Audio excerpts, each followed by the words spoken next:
Yeah, Jamaicans, true Israelites. We love to see the wake up in our place. Because we, remember, it's not Jesus going to come back, it's Yeshua. True Israelites, yard people.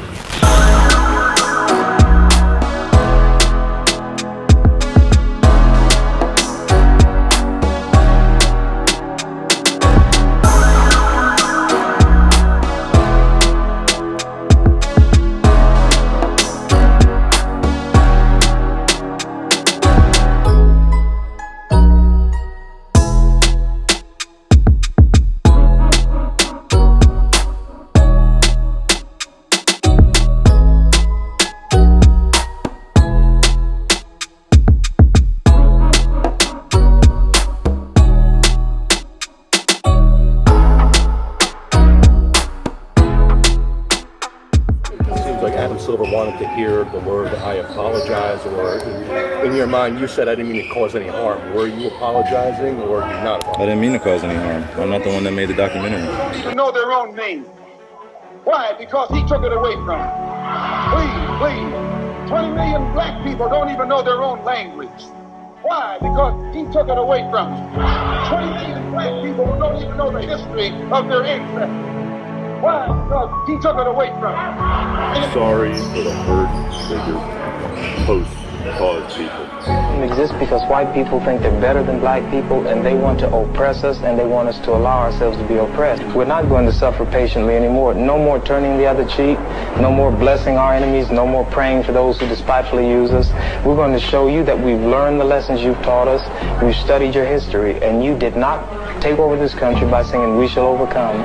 You did not gain control of the world like you have it now by dealing fairly with a man and keeping your word. You're treaty breakers, you're liars, you're thieves, you rape entire continents and races of people. Then you wonder why these very people don't have any confidence or trust in you. Your religion means nothing. Your law is a farce, and we see it every day. You demonstrated it in Alabama. And I can say you because you're part of the whole system. You profit from it. In fact, you make your living from it.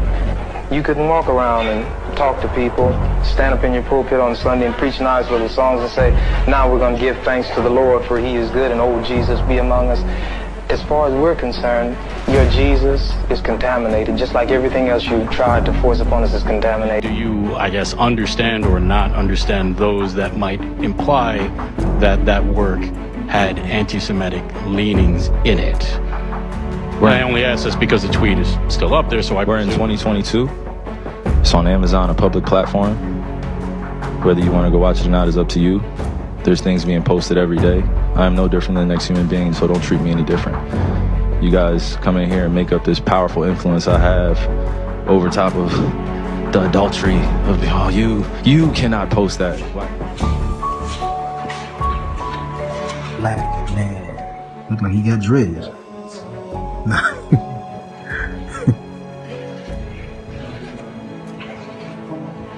Leave the Sunday church, please. You're being lied to. In 1943, the following directive was issued from party headquarters to all communists in the United States. It read, "When certain obstructionists become too irritating, label them after suitable build-ups as fascist or Nazi or anti-Semitic." This is a hush-up moment, so anytime it's a hush-up moment, that's when we really need to look up and see what's really going on. Right. You know what I mean? Yeah. You know, this how they did Kanye West. You know what I mean? They were all in the same wavelength. They was all inspired about the truth. So Israelites, that's number one. You know, they call them anti. To bring awareness to Hebrews and Negroes, just to let them know, this is a hush-up moment. So anytime it's a hush-up moment, that's when we really need to look up and see what's really going on. John, by the way, he's the guy that sent Kyrie Irving, where he sent the link of a documentary to watch that was freely available for people to watch on Amazon. He's the one that gave him the list of things he would have to do to be welcomed back into the NBA, which I don't think Kyrie Irving ever did it, but it's that guy. Basically, if you still like your career, I will tell you whether or not we accept your apology for the nothing that you did. It's disgusting, it's despicable, and Jamie Foxx should not have apologized because it's not what he meant when he said it. Men, stop apologizing for your words are meaningless if you don't actually mean it. You didn't do the thing, so how could you mean the apology?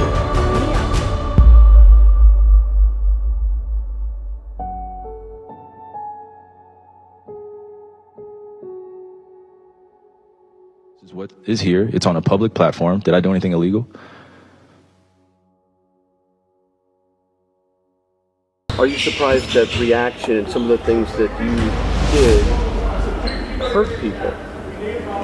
Yeah, I think I can ask a better question. It's just, where were you when I was a kid, figuring out that 300 million of my ancestors are buried in America? Where were you guys asking those same questions when I was a kid learning about the traumatic events of my familial history and what I'm proud to come from and why I'm proud to stand here and why when I repeat myself that I'm not going to stand down, it has nothing to do with dismissing any other race or group of people. I'm just proud of my heritage and what we've been through, and the fact that this has pinned me against the Jewish community, and I'm here answering questions of whether or not I'm sorry or not on something I didn't create, and it was something I shared, and I'm telling everybody I'm taking responsibility, then that's where I sit. Look what they blocked me on Facebook for. They blocked me for posting Hebrews to Negroes. I posted Hebrews to Negroes, just a poster, and they blocked me for 30 days twice. Kyrie Irving posted a link to a movie that he had seen on Amazon. No caption on the post or nothing like that. Seen recently big celebrities reposting vile anti-Semitic conspiracy theories online. The slave masters would bring the buck, the one that gets out of line. So all the other slaves would see lash after lash, show them the power to set an example. So they can control you by not allowing you to come to an interview. Right. Did any mainstream news at all allow you at least an interview? Forget about where you born. As long as you're a black man or black woman, you are Hebrew or you are Israelite. Why are they so afraid of you? Why are they so afraid of allowing you to speak?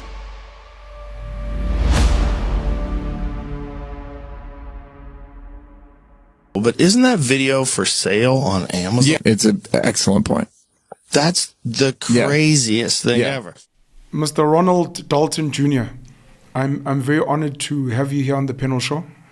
I think from the first time, not even from the first time, you sat down with DJ Sbu, who's been a mentor of mine on the Hustlers Corner. And even before you sat down with him, he was really hyping you up. And I think I was meant to be at that conversation. And unfortunately, I was engaged at the time.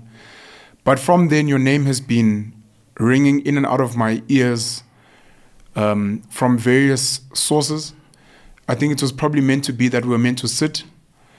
There's a part of me that's half scared of this sit down. And I'm hoping that I can contain myself.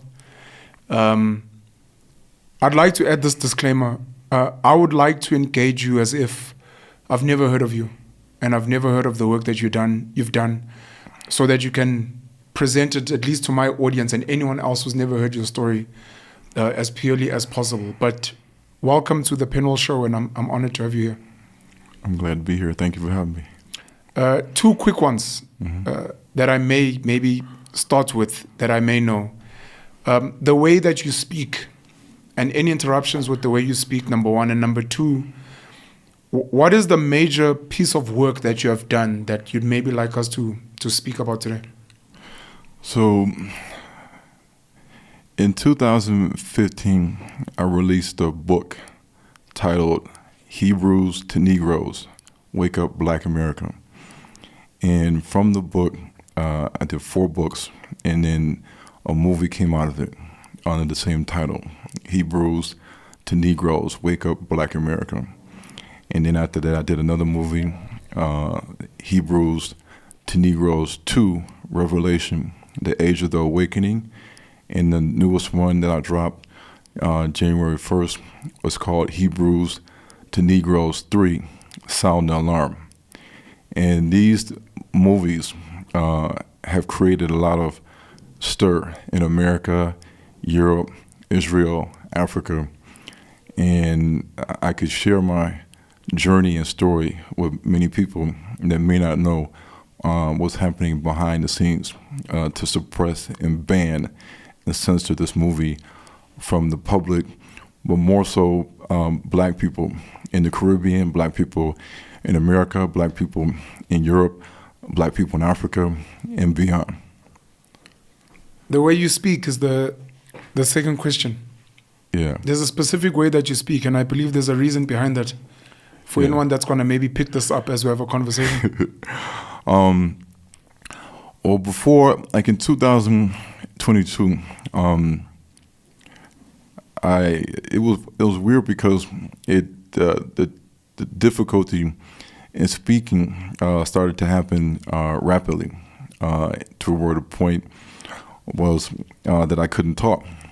I couldn't read a sentence. I couldn't say my ABCs in 1 through 3s, and it caused a lot of jaw spasms, like spasms here, even around my mouth.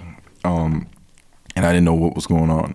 I thought I had a stroke, cancer, and this was in Africa, in South Africa. And when I came to America, I knew I had to see the doctor. So I scheduled an appointment to see the neurologist, the neurosurgeon, and then I saw the dentist, and then also the oral surgeons. The neurologist couldn't find anything wrong. He was looking at, did you have a stroke, Bell's palsy, any type of Parkinson's or Huntington's disease, and he couldn't find anything. So then he ordered an MRI of the brain and said, let's see what the MRI shows. And I was kind of nervous because I didn't know if I had a tumor in my brain. And so I got the MRI and didn't show anything. And so I saw a friend of mine who's a dentist in Miami, and he looked at me and he said that your bite has collapsed. And he said, because you have grinded your teeth since a kid, that you grinded it down to where you have no teeth. And so the original bite that I had in the beginning now had collapsed. So I didn't have a normal bite. So most people, they still retain the height of their teeth, but my height was like almost down to like a little piece, to where you could see the dentin and the pulp. When you get down to the dentin and the pulp, then you're getting down to the root. And so he said that we had to restore your whole bite. So at the time I had to get 16 crowns in like the course of 2 days. Jesus. So in one day I got 8. The other day I got another 8. But the amount of pain that I had to go through, because normally people get like 1 or 2 at a time, but they were drilling, they were chiseling, scraping, injecting my mouth. I was in the chair from the time that they opened to the time they closed for like 8 hours in a chair, my mouth open, trying to stay still. Tears coming down my eye because, I wanted to get up and move and just, grab onto something. But, when they do dental procedures, they can keep numbing you, but you can still feel the pain, because they can numb it only to a certain extent. Sure. So I had that done. And then he said it's going to take a while for your muscle fibers in your jaw to get used to not being under pressure, under tense, because the fibers are, it's like a muscle. Yeah. And so I saw the oral surgeons, and they did some surgery up here and up here. They did one, and I had to wait like 3 weeks for the stitches to dissolve or at least get secure, and then they did the other side. So all of this I did like in the span of a month or 2, and then after that, my parotid gland, which is one of the salivary glands that secretes saliva here and here, it got infected, and then my the left side of my face just blew up. And I didn't know if it was a stone. I didn't know what was going on. And so I almost saw the ENT doctor, but I used some things that I already knew what to do because I'm formerly in the medical field, and it went away. But after all this, it is, the speech has gotten better, but I still have cases where my mouth gets really dry. And when your mouth is dry, it's hard to move your gums and your lips. And depending on how much talking I do, how fast I talk, certain words, it's like I'm relearning to speak with a new set of teeth. Yeah. So that's what I went through back in 2022, and it has improved so that I can actually read a book, read a sentence, talk. I can narrate a movie. But yeah, it's back then people were like, "What's wrong with Ron? Like, why is he talking like that?" So I had to learn how to adjust when all this stuff was going on. I had to learn how to adjust to speak, because everything was so uneven, and it was spasming here, spasming here, spasming here, spasming here. And so now it's a lot better. So I think of your swollen face, and I think of the reference of Kanye West being in an accident, having his jaw wired shut. I don't know how potentially fatal what you had was. I don't know how spiritual you are. Do you feel there was anything in the universe that did that? Do you think this was a form of a rebirth psychologically, spiritually, maybe like a second chance to be like, this is actually how important it is to express myself. This time I won't take it for granted because maybe I did before. Sort of. I mean, I always knew that I grinded my teeth. And when I saw the dentist, they would say, you need to wear a bite guard. Yeah. And I said, well, and you need crowns. They used to tell me that. And I used to say, how much does that cost? And in America, your dental insurance or aid doesn't cover a lot. It covers teeth cleanings and x-rays. Other than that, you got to pay it out of your pocket. And it can be very expensive. So I never wanted to pay the amount of money that they said I needed to get the work done. And so I could continue to grind my teeth, making it worse and worse.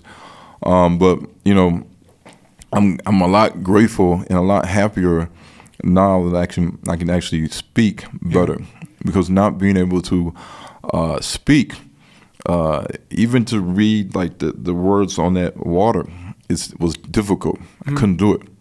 It brought me to tears a lot. So in that time, I did as little talking as possible to my kids, to my wife. So yeah, these little things like that, we take for granted, being able to speak and use our hands and get up and walk and things of that nature. These things, you really don't understand the importance of these bodily functions until you have an issue and it's crippled you. Yeah. Well, shout out to you. Shout out to the people that worked on you. I think the major lesson for kids here is don't grind your teeth. Yeah. And maybe take care of yourself as well. Yeah. Congrats on the Hebrews to Negroes, the third segment. A very provocative title. To a person that's never heard of it, what is Hebrews to Negroes? Even the term Negro, I think for some people can be triggering. Well, the word Negro is a Portuguese word for a black person, because they have a word for like a black shoe or black shirt, which is an object. But for a human that's black, they use the word Negro. And the Spanish and Portuguese language comes from the Latin or Romance languages.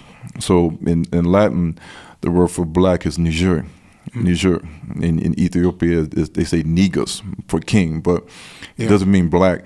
It just means king. But in Latin, I don't know how they came up with the word Niger for black.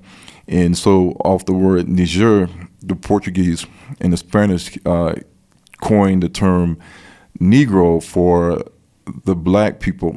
And the Portuguese were one of the first people in Europe that started to enslave black people. The Arabs, when they would travel And if you look at Mozambique, the Portuguese colony, the Arabs did a lot of slave trading on the Indian Ocean and the Red Sea. And the Portuguese were good sailors. So the Portuguese were one of the first people to visit South Africa. That's correct. And then in the other side, they were sailing around. And when they encountered the Arabs in how they were making money selling slaves or just using black slaves from sub-Saharan Africa, they inquired on who these slaves were on their ships. And the Arabs, because they speak Arabic, they said that these people are the Yehudi. Yehudi in Hebrew means Judah or means the Jews. And in the Quran, they will use the word Jews or the people of the book, the people of the Old Testament, the Torah. These were the slaves. This is what the Arabs, the black Arabs, calling the slaves. Yeah, Okay. the Yehudi, or the people of the book, because the Arabs, the black Arabs, came from Arabia into Egypt and then down into Sudan. So you can see them today in North Sudan. The Arabs in Khartoum, they're black. They're not. You don't see just a whole country in North Sudan of white Arabs, and these are people that their mother tongue is Arabic. So they are from Arabia, and so what they coined the Bantu people, they didn't give them their tribal name. They said that these people are the Yehudi, and the Portuguese and the Spanish then changed our. They gave us a byword, which was Negro, and they knew back in ancient times that these people in sub-Saharan Africa were practicing Judeo or Judaic Hebraic customs, and they even had oral histories that seemed to parallel the Bible or the Old Testament, and so they understood and knew our Hebraic history that was in sub-Saharan Africa, but they didn't want to use the term these are the Hebrews or these are the Yehudi or the Yahudim, which is the Jews in Hebrew. They just gave us the word Negroes, and so the whole west part of Africa was termed Negro land or Negrotia.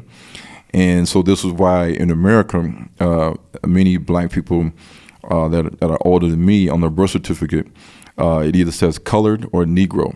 And then when Jesse Jackson started using the term African American, then now you see on the birth certificate that we all have African American, but we're still known as Negroes. So the title of the book, Hebrews to Negroes, is basically the book is about our history, our ancient history, going back 3,000 to 4,000 years, where we were a Hebrew people, the descendants of Abraham, Isaac, and Jacob, and how they renamed us from the Hebrews or the Israelites to Negroes. And the subtitle of the book is exactly what it is supposed to say: "Wake Up, Black America."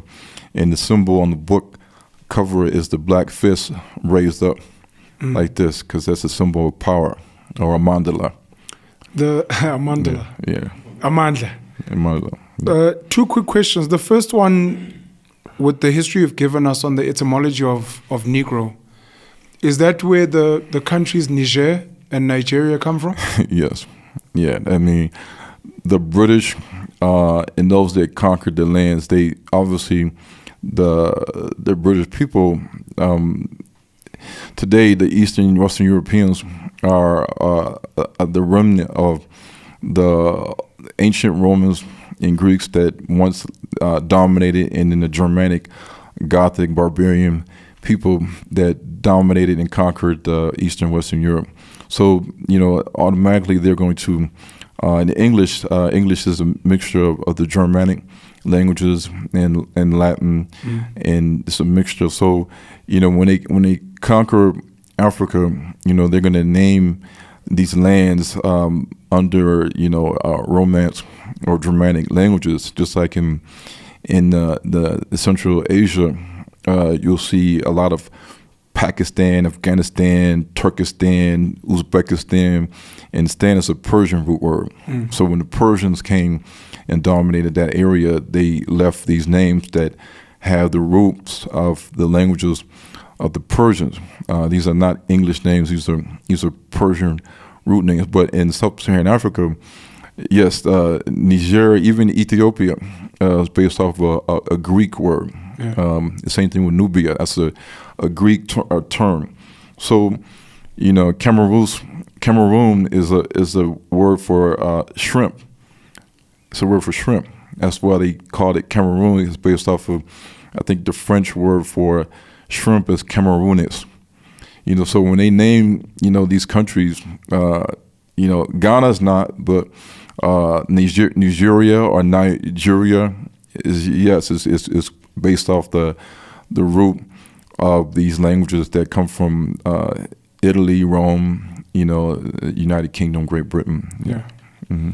The argument of Hebrews to Negroes is that the original Jewish people were black. The people, even when you look at Abraham and Isaac and Jacob, the Hebrews were people that mixed with the sons of Ham, the daughters of Ham. And the land of Ham in the Bible is Africa. And Ham had 4 sons. One of his sons was Mitzrayim, or Egypt, or Kemet. And the second son was Cush. And the true Cushites are in South Sudan, the Nilots, like the Dinka, the Anuak, the Shiluk, the Nuber. And then he also had Put. And Put is the next door neighbor of Egypt or Libya. And so the Tuaregs that are there, in the black Tuaregs, they wear the veil, the purple veil. Some people might call them the Moors. They are the descendants and remnant of the ancient Libyans, including the Fulani. And when you look at the last son, Canaan, the land of Canaan was also in ancient times known as the land of the south, or the land of mountains, forests, trees, and spirits, a land that is beyond the horizon, a land where the equator is, and there's all types of animal life in diverse biological ecosystems. So the land of Canaan, according to the ancient Egyptians and the ancient Puttites in Libya, was the land south going down, or you might say either up or down the Nile River, past Sudan, into Uganda, Congo, Rwanda, Burundi, Zambia, Angola, Malawi. Like the lands that were south of these other sons, Cush, Mitzrayim, and Put, this was considered the land of Canaan.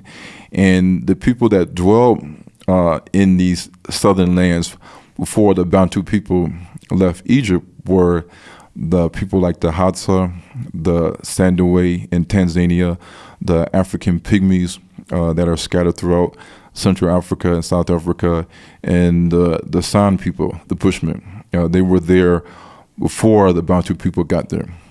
And when the Bantu people got there, then they kind of sort of dispossessed these other tribes, meaning that now the Bantu people are the most numerous tribe, DNA for DNA, in all of sub-Saharan Africa.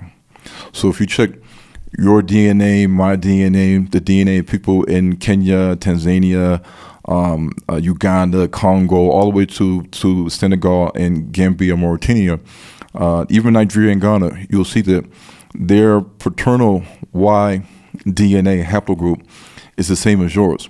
So it means that if you go back far enough in history, everybody has the same ancestral forefather. So they descend from one man. So I ask again, okay, but I'll add to my question. Is your argument that Jewish people are black, number one? And number two, I know there's a reawakening in Africa of sorts, and a deep desire for our knowledge of our history as a people. Are you arguing that Jewish people, the original Jewish people, Abraham, are all black African? And number two, Where do people get this history? Where did you get this history? So the first question, when you look at the sons of Shem, one of Shem's sons was Arphaxad, and down the line from the family tree became Eber, and Eber went down to Terah, and then from Terah came Abraham. So when you look at the sons of Shem, from where we get the word Shemitic or Semitic, you'll see that the true descendants and remnant of the descendants of the ancient Assyrians, the ancient Babylonians, the ancient Elamites, the ancient Arameans, the ancient Luddites, they are seen in the Indus Valley region. You see your Indians in the north who have more connections to the ancient Persians in old Persian languages, and you see your Indians in the central and southern region, in Sri Lanka and Malaysia, and you'll see that their ancestry goes back to the ancient people of Mesopotamia, their language, their customs, their oral history. So when you look at the Indian people, especially here in South Africa, you see a lot of the Indians here are melanated. Some of them are darker than me and you. Yeah. So when the children of Israel mixed and they went into Egypt with Joseph, they only, when you got look at Jacob had one daughter, and he had all these sons. So when they went into Egypt, how were they going to procreate and leave 1 million, 2 million strong? They had to intermarry with the daughters of the Egyptians, the Cushites, and the Canaanites. They weren't intermarrying with their aunties and grandmothers and mothers. They weren't doing incest that was forbidden. So they were automatically mixing with the daughters of Ham. So the Hebrews were a melanated people, mixture of Shem and Ham.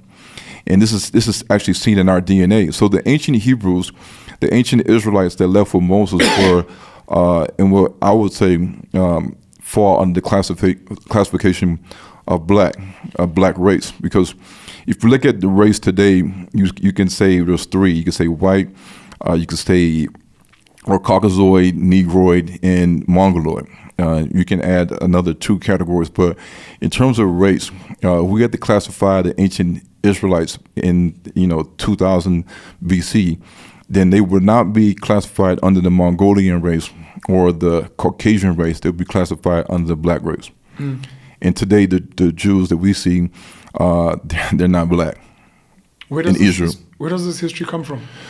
So the history, I've done over 10 years of research in all types of fields. Of course, I've studied the Bible, the Quran, ancient historical texts of many different civilizations written in their languages, and somehow I find a way to get the translations.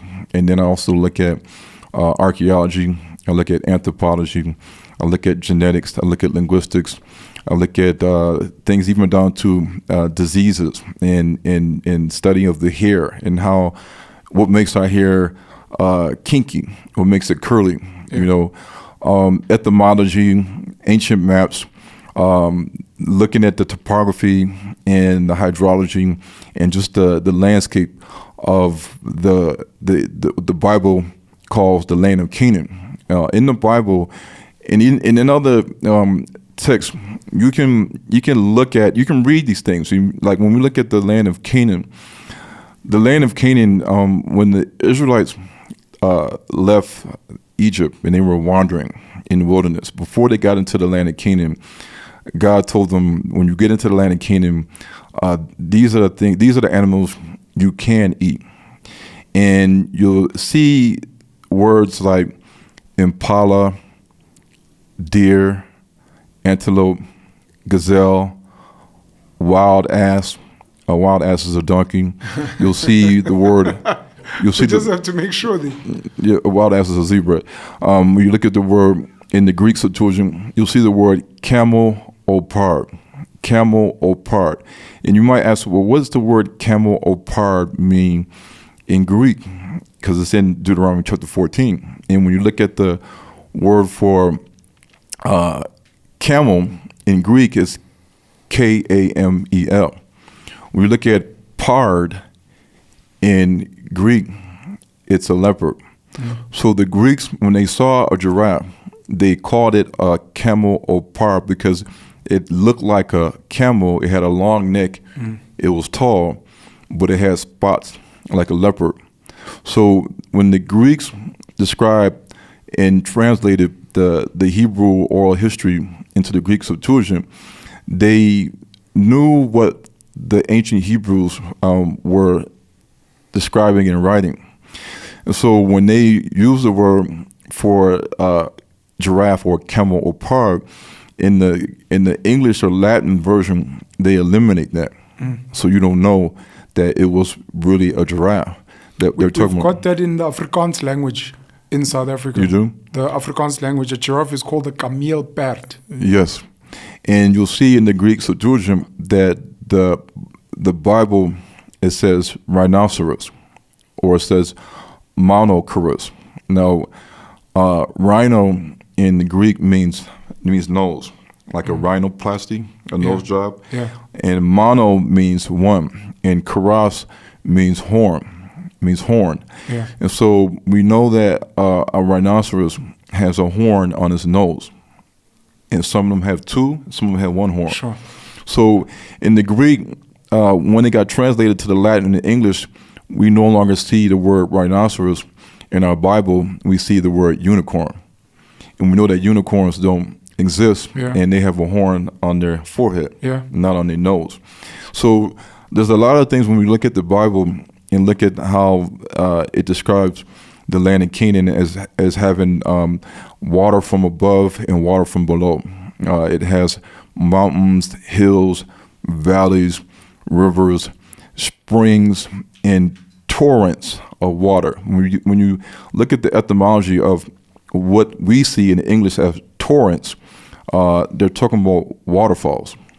Waterfalls. There's more waterfalls in mountains, in hills, in valleys, in abundance of water above and below in sub-Saharan Africa than it is in Israel. When we look at the minerals that the land of Canaan has, silver, gold, iron, brass, all these things, it says this in the Bible, that when you look at who's mining for gold and silver and aluminum and graphite and iron ore, where are they coming to? They're coming to sub-Saharan Africa. The Jews are not, they don't have gold mines and silver mines and iron mines and all these things to mine these precious metals. These things are in sub-Saharan Africa. Even the metals that Israelites were supposed to use to make up the breastplate of righteousness, which is what the high priest wore. He's 12 stones on his breast. And these stones, the emerald, the onyx, the jasper, the ruby, all these stones, you can't find them, all of them, you can't find them in Saudi Arabia or the Sinai Peninsula or Israel. You find them in sub-Saharan Africa. The acacia wood, the shittim wood, all these things that the Israelites needed to construct the Ark of the Covenant, the altar, the menorah, the table for showbread, even down to the tabernacle, which was like a tent that they used to make sure enclosure for the Ark of the Covenant before they actually had a temple. The Ark was composed of certain layers of fabric and skins. In the Bible, it tells us in the Greek Septuagint that the outer layer of the skin of the tabernacle was a sea cow or a manatee. And a manatee lives in fresh water, and it survives off of fresh water. It cannot come outside the water, so it cannot sweat. So it means that its skin has to be thick and it has to be waterproof. And so when the rain hits it, when the Israelites are wandering around and they have to break down the tent that has the Ark of the Covenant, they have to wrap up the menorah, they have to wrap up the table, they have to wrap up the golden altar, they have to wrap up all these things and take it with them when they're walking around. They have to cover these precious holy items with waterproof covering.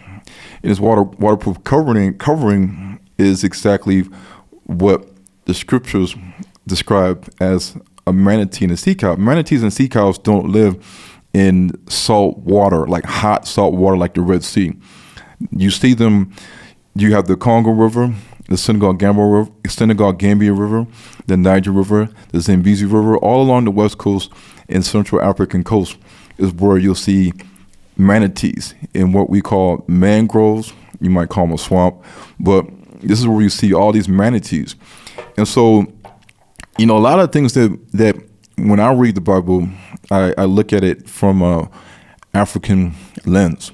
So when I look at all the traditions and customs in Deuteronomy, in Leviticus, and I see these things, and then I come to Africa and I see the people in Africa doing exactly the same thing that's in the Bible. And then I ask them, who taught you this? And they say, well, this is what's been passed down to us for thousands of years from our ancestors. And I said, well, this is in the Bible. And then they say, oh, it is? And I said, yeah, it's right here, Leviticus, Deuteronomy. And then I say, well, guess what?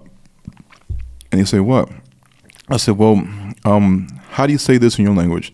How do you say this in your language? How do you say this in your language?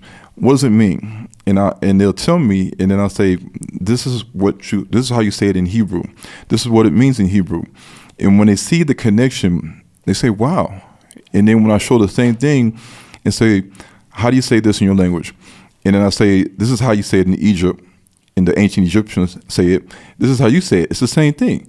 So how is it that you guys have ancient Hebrew and ancient Egyptian in your language? The foundation of your language, it goes back to the morphology, syntax, and lexicon of Hebrew, but then you also have a lot of influence from the ancient Egyptian language. You even have a lot of customary practices that come from ancient Egypt. So how is it that you're doing exactly what the ancient Hebrews did in the Bible, and you have in your language all these things that are Hebraic and Egyptian, and we know that you didn't just exist here for 3,000 years. You said that you migrated from the north, or you left Egypt and you got here. How is all these things? And then I said, when I check your DNA, when I analyze your DNA is a mixture of African pygmies, ancient Egyptians, ancient Cushites. And they say, well, how do you know all this? Because they can dig up the mummies in Egypt. They can dig up in the necropolis, in the sarcophagus, the tombs. They can go through all the dynasties, and they can see what was the DNA from the mother side and the father side of these Egyptian pharaohs and the queens. And even they can dig up just outside open air settlements in Egypt, and they can just dig up random bones. And they can say, you know what? Inside the royal temples, in the royal tombs, on the maternal side, we see similar DNA from the mother. But on the paternal side, meaning the DNA of the men, the pharaohs of Egypt, that were the kings and the princes, we don't see your DNA. Your DNA is different. But yet we find the DNA of the Bantu Negro people in ancient Egypt, but they weren't the pharaohs of ancient Egypt. They existed in ancient Egypt, yes. They intermarried with ancient Egyptian women, ancient Cushites. And then at some point in history, now we find this DNA that we saw in ancient Egypt going back 4,000 years, we see it now majority in sub-Saharan Africa, the Americas, the Caribbean. And so when you tie in a lot of these things, even down to the science behind why our melanin, the melanin of the Bantu people, is a mixture of the melanin from other nations, the African pygmy, the ancient Egyptians, and the East Indian. So what that means is that when you have a DNA sequence, you have segments that are called genes. And in these segments, you have alleles. And alleles are a variant of this particular gene. And the gene can, in the variant of the allele on a specific location on a gene, which is a loci, it can give you the trait of blue eyes, brown eyes, gray eyes, woolly hair, straight hair, dark skin, light skin, things of that nature. And when you look at the certain genomic sequences and alleles that give the East Indian people their dark skin complexion, it's the same as us, but it's not the same as other people in the world that have melanin. And so what that shows us is that in ancient times, there was some mixing going on between us, the African pygmies, the ancient Egyptians, the ancient Nilots or the ancient Cushites in South Sudan, the ones that are real tall, real thin, and real dark, and they don't circumcise. They can mix blood and milk. They can eat animals that have blood still in it. You know, there's a lot of things that these cultures do that the Bantu people do not do. So we're seeing on multiple levels evidence that ties the Bantu people to the ancient Israelites. And one of the things that the Bible makes clear is that when the Israelites left Egypt with Moses, it says that they left a mixed multitude. So it means that they left not only with just Israelites, but they left with other people that they had lived amongst, intermarried amongst. So they left with a group of Egyptian men, women, Cushites, Canaanites. And the reason why we know this is because Joseph married an Egyptian woman, had 2 sons, Ephraim and Manasseh. Moses married a Cushite woman named Zipporah and had Gershom and Eliezer. These are Levitical priests. In the Bible, starting in Judges and all the way to Ezra, you'll see that the common narrative was that the children of Israel intermarried with the daughters of Africa. And so when they left, imagine I'm a Bantu man and I marry an Egyptian woman and we have kids. Now the kids are going to learn the language of the mother and the father. And let's say an Egyptian man, he sees a nice-looking Israelite woman in Egypt during the time of Joseph and Moses. Then if he marries this Israelite woman, and he has a son, now the son has a paternal ancestry to an ancient Egyptian, but on his mother's side, he has Israelite or Bantu ancestry. And this can be proven in the genetics. So when the Bantu people left, because they intermarried with other nations in Africa, they started to have mutations in their genetics that will create a branch. You could say E1B1A, EM75, or E2B1A, B2A, B2B, and you see these in the Bantu people. You don't see these in the Fulani in North Nigeria, or the Hausa, or the Tuaregs, or the Somalians, or other ethnic groups like the Cushites. You see this mainly in the Bantu people. So the book and the movie is proving who are the Israelites, the true chosen people, who are the sons of Ham, who are the sons of Shem, who are the sons of Japheth. Now, these are the 3 sons of Noah.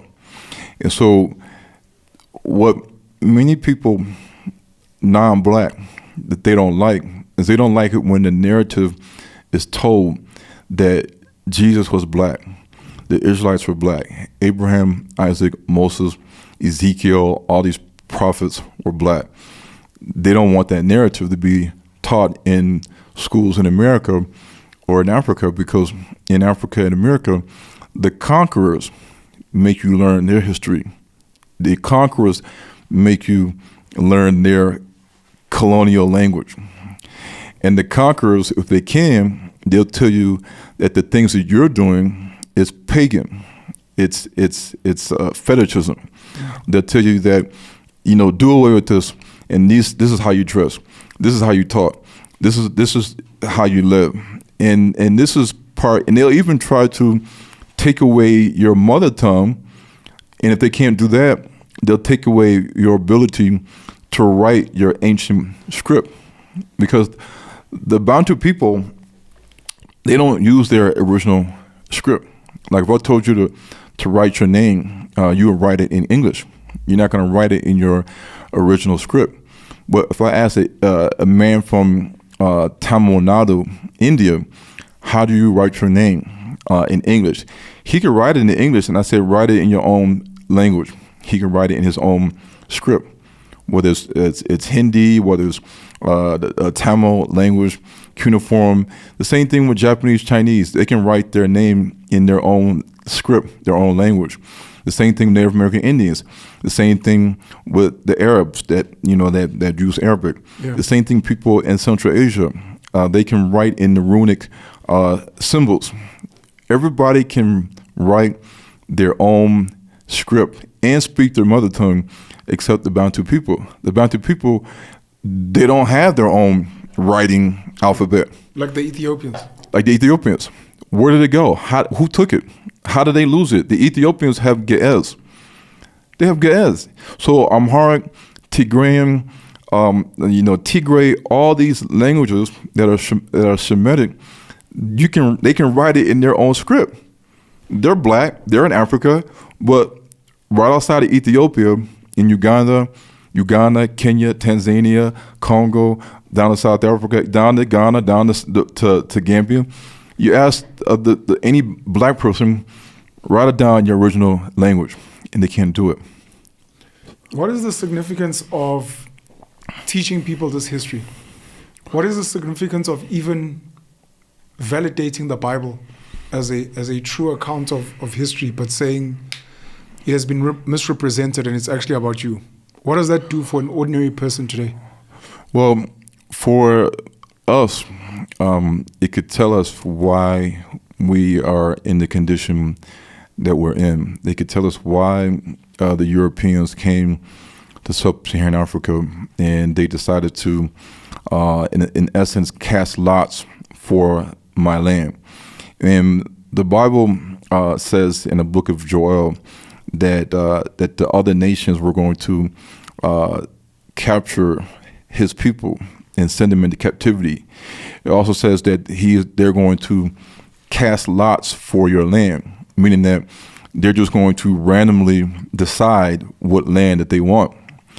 In ancient times, casting lots was like, using sticks or stones to decide, okay, who gets what. But when the Europeans sat down at the Congo Basin Conference, known as the Berlin Conference, they sat down, the French, the Belgian, the Dutch, the English, the Portuguese, and they said, we're going to take this country, you'll take that country. We'll take this country, you take that country. And they all agreed, and you see that these other nations came and they started conquering lands. In Ghana, the Portuguese had control, then the Dutch, then the British came along and said, move aside. Same thing in South Africa. You see the Dutch and the British came, they started fighting, and instead of speaking Afrikaans in South Africa, a majority of people speak English, which is a British dialect.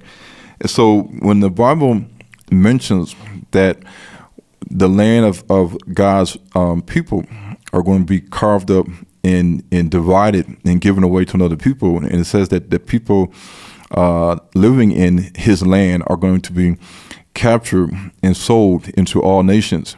When it tells us we will be put on ships and sent to a land that we don't know the language or the nation, it tells us the history in the Bible of colonialism and slavery from East Africa to West Africa. But then it gives us also instructions, as it says, the reason why these things are happening is because I made a covenant with you and your descendants, and I told you what to do and what not to do, and you disobeyed my commandments or my covenant. Therefore, the curses of Israel are going to be upon your people and your descendants for many generations. And when we look at the a curse, it's like a divine punishment, and it's only towards God's chosen people. When you look across the whole world, nobody has been oppressed and afflicted and has gone through the magnitude of things that the black man in sub-Saharan Africa, the Bantu people, have went through and are still going through. And so, when you understand the Bible is talking about you, and it tells you who you are, and they don't want you to know who you are because they don't want you to know your heritage, your ancestry, your lineage, because then it connects you to understand your past, your present, and why you're going through hell on earth in your own land, and other nations around you are living their best life. They're not working. We are the consumers in South Africa. We are the labor, the cheap labor in South Africa. The managerial top positions. Usually, when I go into any store, I say, "Who's the manager?" It's a white person. It's an East Indian. It's a Jew. It's an Arab. It's a Chinese. And I'm just asking questions. And I say, well, who owns this building or this business? Who founded it? Who started it? It can be F&B, it can be Capitec, Standard Bank, it can be Woolworths, Pick and Pay, Checkers, Game, Macro. It could be Discount, Clicks. And if you do the research, it's not us, it's them. And I say this, there's got to be something wrong with this picture, because this is the same thing in Gambia, the same thing in Nigeria, the same thing in Kenya, the same thing in the Congo. But once we understand our past and our present, then now we can start to look at the Bible prophecies of our future. And one thing that the Gentiles, or the Greeks, the Romans, the British, in the European nations did not do was to withhold everything that they could. Because honestly, if they didn't want us to know nothing, they wouldn't have translated and authorized and gave us a Bible. They would just hit it or destroyed it, and we would have to go off memory or history to understand anything. We wouldn't know anything unless we were told. In America, we wouldn't know our ancestry and how it connects to certain tribes in Africa, and these tribes in Africa, how far back can you trace the origin? We wouldn't know this if we didn't use the history of the Bible, the modern internet, and then coming back to Africa and tracing our roots from there. But because they allowed us to even get these translations in their language, and they didn't take they didn't take or change everything, then we could see in the books that it says that in the future days that certain nations are going to invade God's chosen land, the land of Canaan, the land of Israel. And when they invade these lands, they're coming to steal, to spoil, to plunder. So just like and they're coming to prey on the people and the land. When a lion preys upon its food, it sits there and it sits behind a bush and it looks at the zebra and it waits. And he's thinking, man, I'm so hungry. My wife is hungry. I could use a good meal.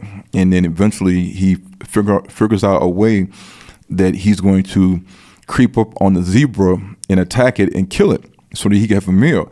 So this is the same thing that the Bible is stating that the nations are going to do when they look at God's land. And when they come to God's land, the Bible says that in the future that they are going to come to steal, plunder, and prey upon the land and the livestock and the poultry and the precious metals in the land. It says this in the Bible. And so when we look at these other nations, China and Russia and India and Israel and the Arab nations, they don't care about Morocco. They're not trying to recolonize Morocco. They don't care about Libya. They don't care about Algeria. They don't care about conquering and colonizing and getting Egypt and then succeeding a part of Egypt so they have their own little homeland. They are coming to Sub-Saharan Africa. All the interests of East India, Russia, China, United States of America, Israel, the Arab nations, Saudi Arabia, United Arab Emirates, their interests are solely and majority are in the land of the Bantu people.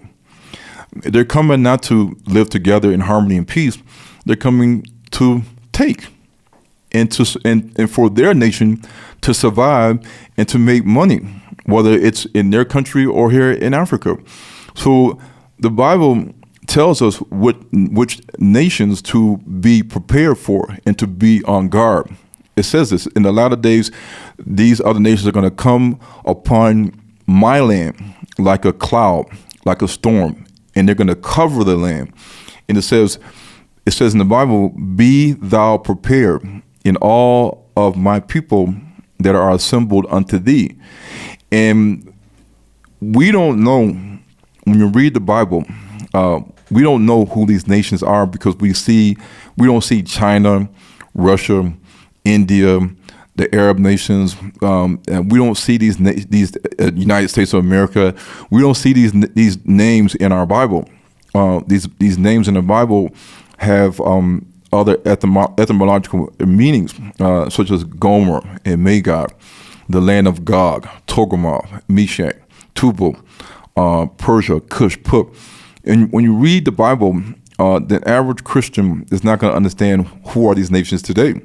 But when you research the ancient history and text of the Chinese people, the East Indians, the North Indians or the Aryan Indians, the people in Russia, the Central Asians, the Germanic people, and other nations, you'll find out if you go back far enough and decode through the etymology of the word that they're using today back to the ancient name that people were calling these people.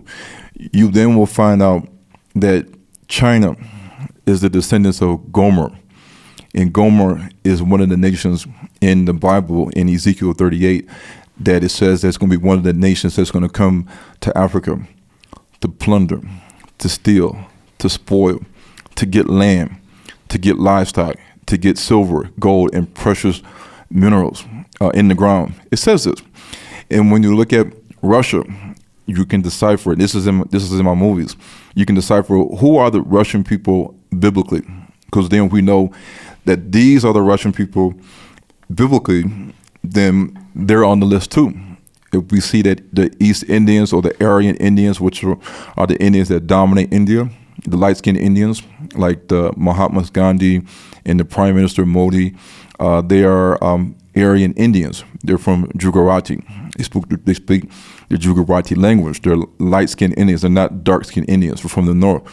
When you start to connect all these things, then you will understand how there's a reason why Saudi Arabia in the UAE has gotten, at least the UAE has gotten a fifth of the land of Zimbabwe with the carbon credits.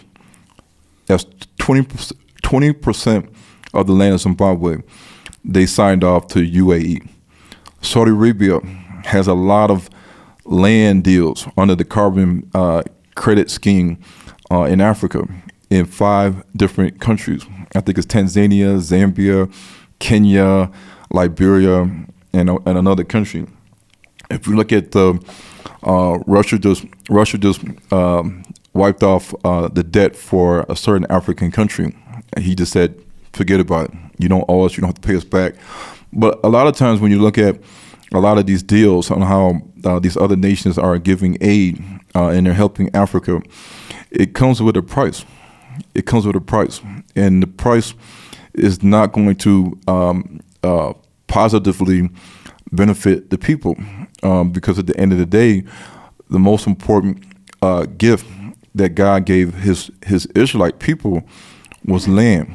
It was a land gift or land covenant. And the Bible says to the Israelites that it is forbidden to sell your land to outsiders. So the Israelites were never supposed to sell land or give away land to other nations other than themselves. But we see today that there are other nations that are getting land in sub-Saharan Africa.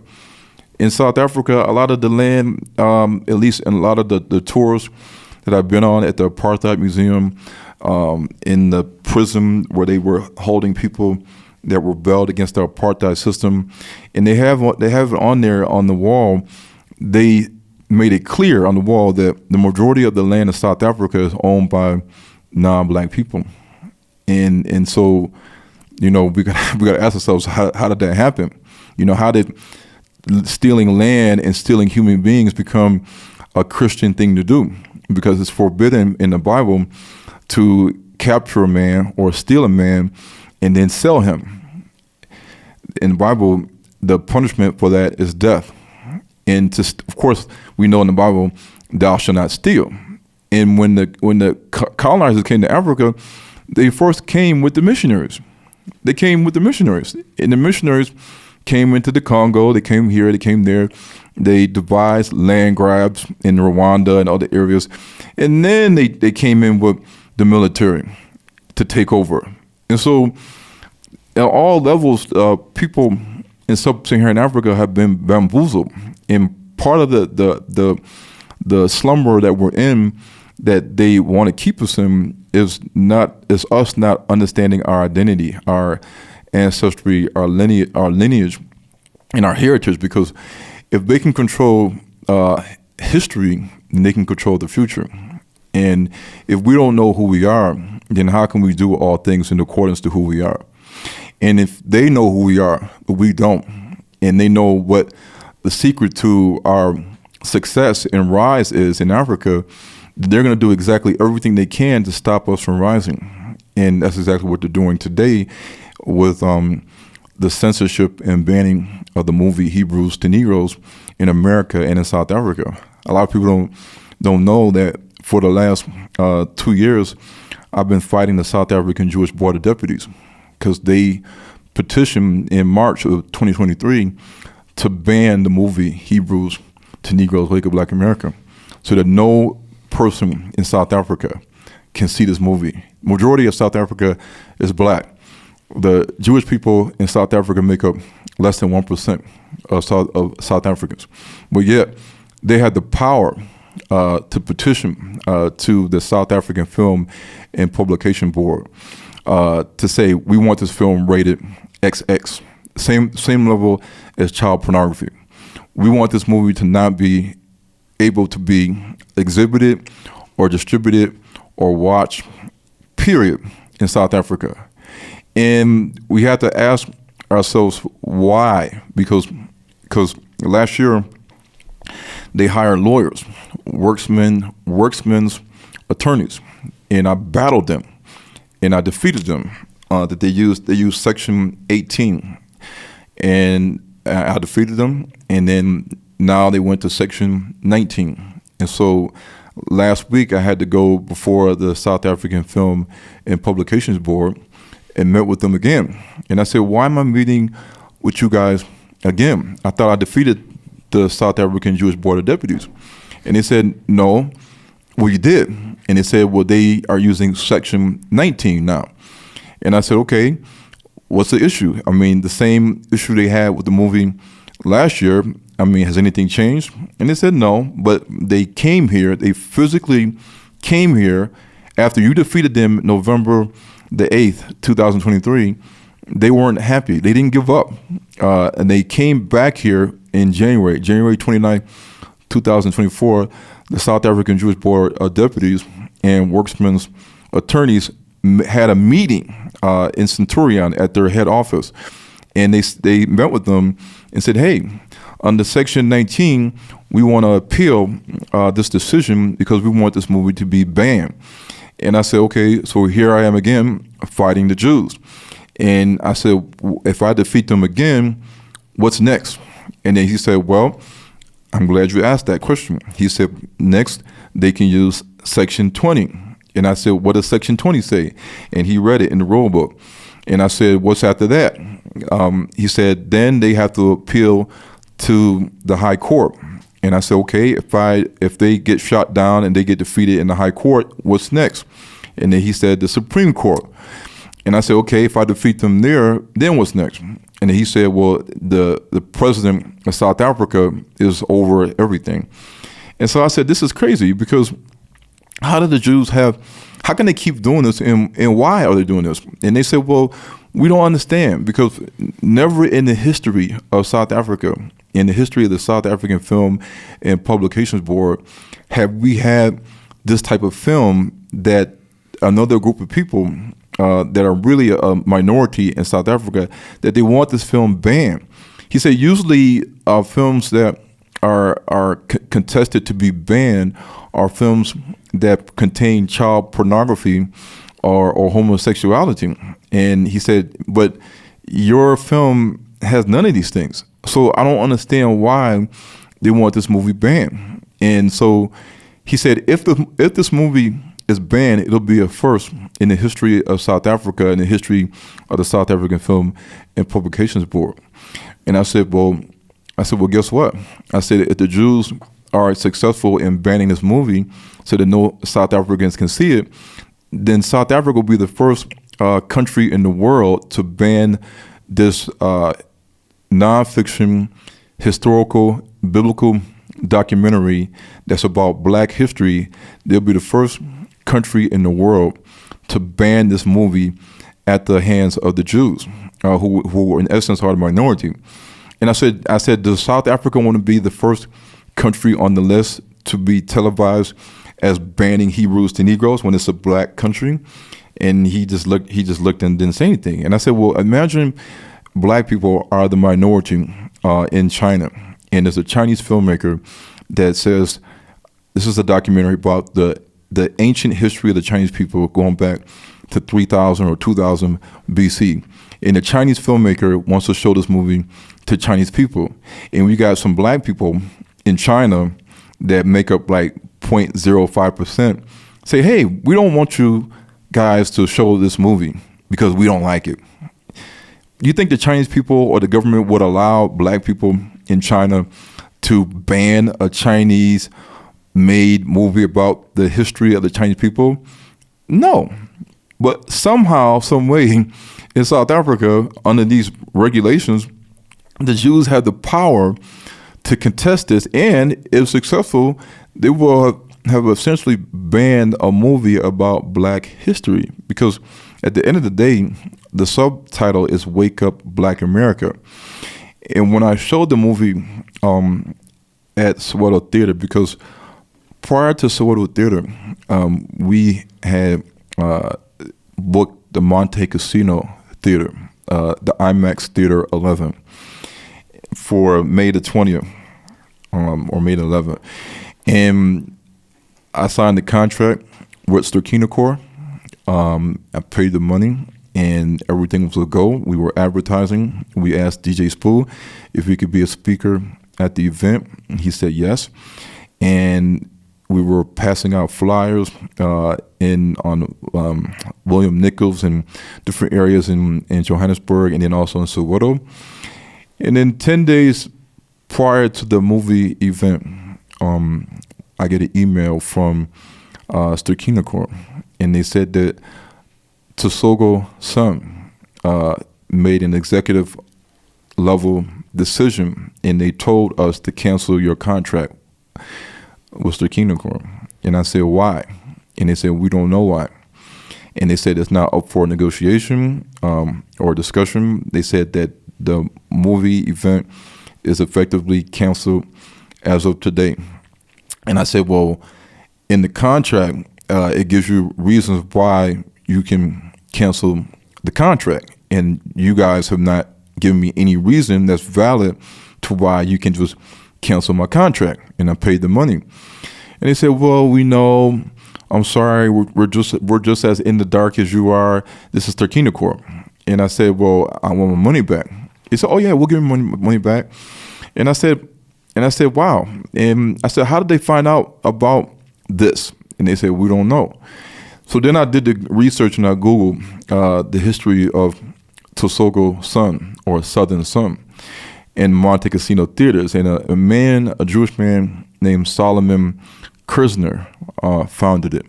And I said, it makes sense now. And so after that, we said, okay, they're not going to stop us. I got my money back, and I went and inquired with Johannesburg Theater. They didn't have any openings. I went to Pretoria State Theater. And before I can call them, Prince Africa Zulu, he called me. And he said, I've heard that something happened with your movie, and they canceled it. And I said, yeah. And he said, who canceled it? And I said, Tusogo Son. And he said, okay. He said, well, let's see if we can get it seen in Pretoria State Theater. I know that the general manager. And so we called the general manager on three-way, and he seemed hesitant. And I found out later that day that he had already got an email from the Jews saying that you should not allow Mr. Dalton to show his movie here because of this, and this. And I was like, wow.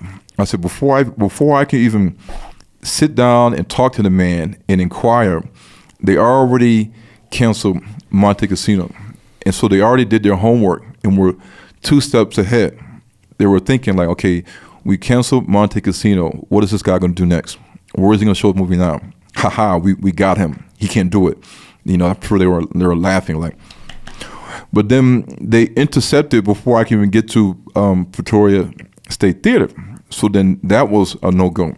So then I went to Soweto Theater, and I met with the management team, and I said, do you have any openings? And they said, yes, we have. It's June 11th. And I said, can I book it? And they said, sure. And I said, how much does it cost? They told me, and I said, if I pay right now, it's secure. And they said, yes. And I said, can anybody come and call you guys and cancel it? And they said, no. Why would they do that? And I said, because we already went to the same thing at Monte Cassino. And he said, well, Soweto Theater is owned by the city of Joburg. It's not owned by one man or a Jewish man. And I said, okay. I said, do I have your word? And they said, yes, don't worry. So I paid. I got the receipt. The marketing team contacted me the next day and said, we need this, and that, so we can start advertising on the outdoor screen.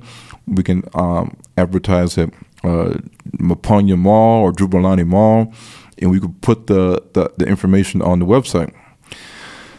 The next day, I get a phone call from the GM of Soweto Theater and the team, and they said, Mr. Dalton, can we have you come in to meet us? And I said, this is a day later. What for? I just saw you the other day. We need to talk to you. And I said, I already know what it's about. So we drive down the next day all the way back to Soweto. And they say, hey, how you doing? How's your day going? I said, good. And I said, I already know what it's about. And they started laughing. And I said, you laughing, but I know it's what I'm going to be about. They take us in the elevator, go to the second or third floor. We go into the room. They close the door. It's like 3 or 4 of them in there. And they say, look, Mr. Dalton, we cannot show your film here. And I said, but I just was here the other day. And I said, if I pay and sign the contract, that you can't cancel it. And they put their head down. And I said, well, who called? And I said, I thought the city of Joburg owned Soweto Theater. He said, well, the masses are not happy with you showing your film here. And I said, who are the masses? The masses are black people. I'm driving through Soweto, I see black people. He says, yes. I said, well, who are the masses? And the lady that was sitting over here, she said, oh, I'll tell you who called. The lady said, the embassy of the Jewish people of South Africa, the South African Jewish Board of Deputies. And I said, the embassy of Israel and the South African Jewish Board of Deputies called you and told you to cancel it. And they said, yes. And I said, do you have any names? And the lady said, Benjamin, and she couldn't read the rest. And I said, you mean to tell me that in a black country that the Jews, all they got to do is make one phone call and tell you, we heard that Mr. Dalton is, and I don't even know how they found out. That's another thing.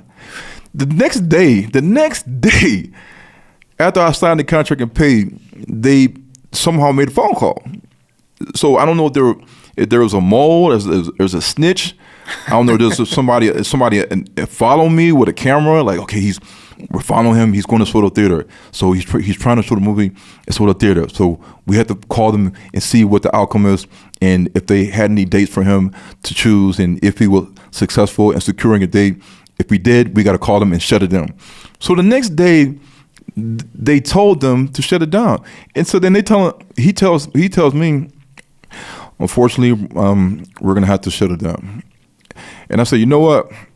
I said, if I pursue legal action, it's not going to be against the Jews. It's going to be against you, because you took the phone call and you told me I signed a contract with Soweto Theater. I paid Soweto Theater. I didn't pay the Jews. I didn't sign a contract with the Jews. So if I seek legal action, it's going to be against you. And they sat there. They were quiet.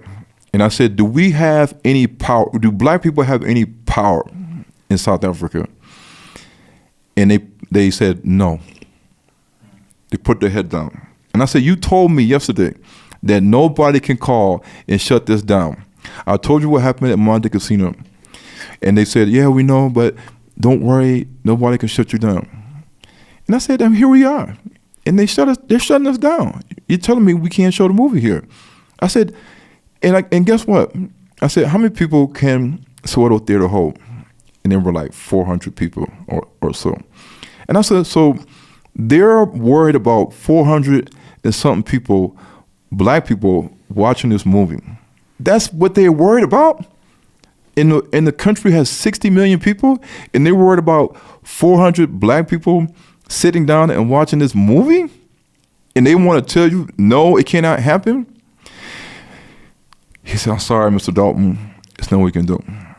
So then after I left, the next day, he called me and he said, you know what? We thought about what you said, and we're in a tight space, and we know that legal action can be taken against us because we're canceling the event because of the Jews being unhappy. And he said, we're going to let you show the movie. But he said under certain stipulations. And I said, what stipulations? He said, well, we cannot advertise the movie on the website. And I said, excuse me? He says, when people come to the website of Soweto Theater, they're not going to see the movie and how they can buy tickets through us. And I said, why don't I get the same service as any other person that books the theater? He said, well, we can't do that. We can't advertise it on the billboard outside. We can't advertise it at Mapanya Mall. We can't advertise it at Jubilani Mall. We just can't be seen to be affiliated with the movie. He said you can sell tickets on a third-party website. You can do your own marketing. He said, I heard you guys been passing out flyers in Soweto. He said you can do that, and you can come here on the day that you book the theater, and you can show the movie, but this is what we can't do. And I said, any other person that comes here to do a play or a presentation or a movie, I said they get the whole package, the treatment, but I can't. And he says, yes. And I said, why? He said, you already know why. I said, because of the South African Jewish Board of Deputies in the Embassy of Israel. He says, yes. And I said, this is discrimination. And he didn't say anything. And at one point, I was going to say, forget it. If I can't get the whole package, I don't want it. But then I said, no, they're not going to stop me. And after I agreed to their stipulations, then a day later, the Jews contacted and filed a complaint against the South African Film and Publications Board. So a compliance officer came to Soweto Theater and said, we need to speak to Mr. Dalton. And they said, okay, well, we'll give you his number. She called me and she says, you're not allowed to show your movie here. And I said, why? She says, your film has to be rated and approved. And I said, okay, it's rated and approved in America. And she said, well, you have to go through us. And I said, who called you? Who called you and complained? And she said, why does it matter? And I said, you can't tell me that. I mean, when somebody, if your neighbor files a complaint that you're making too much noise, the cops can say your neighbor is complaining, you're making too much noise. You say, okay. You can't tell me who complained. And she says, well, why does it matter? And I said, because it does matter. And I said, is it the Jews? And she says, yes. I said, is it the Chinese? She said, no. I said, is the Arabs? No. Is the Indians? No. I said, is there any other groups that are not Jewish but are white that complain? And she says, yes. And I said, oh. I said, so now we have not only Jews, but there's a other group of people or organization that also complain. And she says, Ronald, we just need to get your film rated and approved and you can show your movie. And I said, how long does it take to get the approval and rating? And she said 10 days. And she told me how to do it. And I said, okay, we got enough time to do that. And she says, okay, well, just send us the application, pay the money, send us the film so we can watch it, the committee, and then you get your rating and all of you sorted. I did all that immediately. And every day that went by after 10 days, I said, where's the rating, the approval? Oh, we're working on it. Don't worry. You know, all this stuff. It got down to the day before, June the 10th. The day before we was going to have the event, no rating. I called them the day before and said, hey, you said you was going to have the rating by the end of today. It's 4:30. I don't got an email or rating. They kind of chuckled. And they said, don't worry, Mr. Dalton. You don't think you're going to get it? And I said, no. I said, tomorrow is the premiere. You're going to get it. Don't worry. I said, tomorrow is Saturday. Are you working on Saturday? He said, no, but we're working on it. We'll get it to you. And I said, what is going on here? So the day of the premiere on June the 11th, I woke up, didn't have any rating, no email. So technically by law, I could not show the movie there. And Soweto Theater was looking for me to have that paperwork because they were not going to let me show it either. So that morning, there was an earthquake in Johannesburg, and a lot of people that were supposed to come, the earthquake, shattered their walls, or cracked their walls, cracked their windows, and they said they couldn't make it. And when we were driving to Soweto, halfway into the drive, it's like an hour drive, almost an hour drive, to get there from Four Ways. I get a call, and the guy says, your film has been approved and rated at 16p. And I said, can I get it in writing? Can you email it to me? And he said, yes. And then he emailed to me. I sent it to the GM of Soweto Theater. I said, the movie is still on. And they said, great. We showed the movie that day. And we also had some people from the Congo that was there, professors in Hebrew and the Kikongo Bantu language. They studied the Ark of the Covenant. They studied ancient Hebrew, and they were going to talk about the 3,000-year-old Hebrew script that was found in the caves in the Congo. The script of Hebrew that Moses and the Israelites wrote. And they did the talk.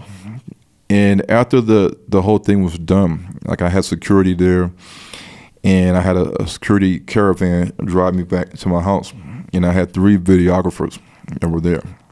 So we had 3 cameras that were recording the talks. And one of my videographers, he left and went back to Randburg at his house.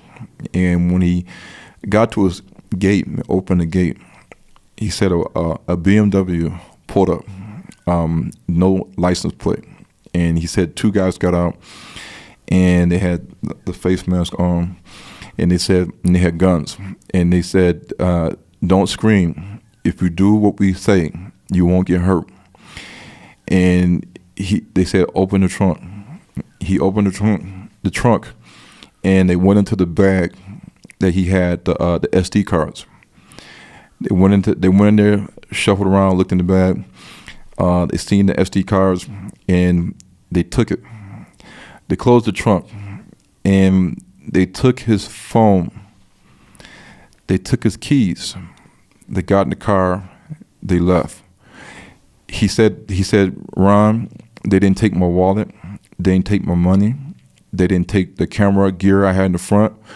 In the back, he said he had a Canon EOS R5, top of the line. He had that. He had a computer. He had a lot of stuff in there. They didn't take that. They didn't take his car. He said the gate was open. They could have came in the house and cleaned him out. He said, Ron, all they wanted was the stuff in the trunk. He said they specifically said open the trunk, and they took my keys and phone and then drove off. And I said, do you think they followed you home from Soweto? And he said, yeah. He said the car I'm driving is a regular car that's on the street. It's on the street in Johannesburg. It's like a little Toyota car. It's not flashy. So he said, I don't understand, but I know that they follow me. And since that day, they have not stopped trying to ban this movie. And when we showed the movie here last year, the flyer said Hebrews to Negroes, Wake Up Africa.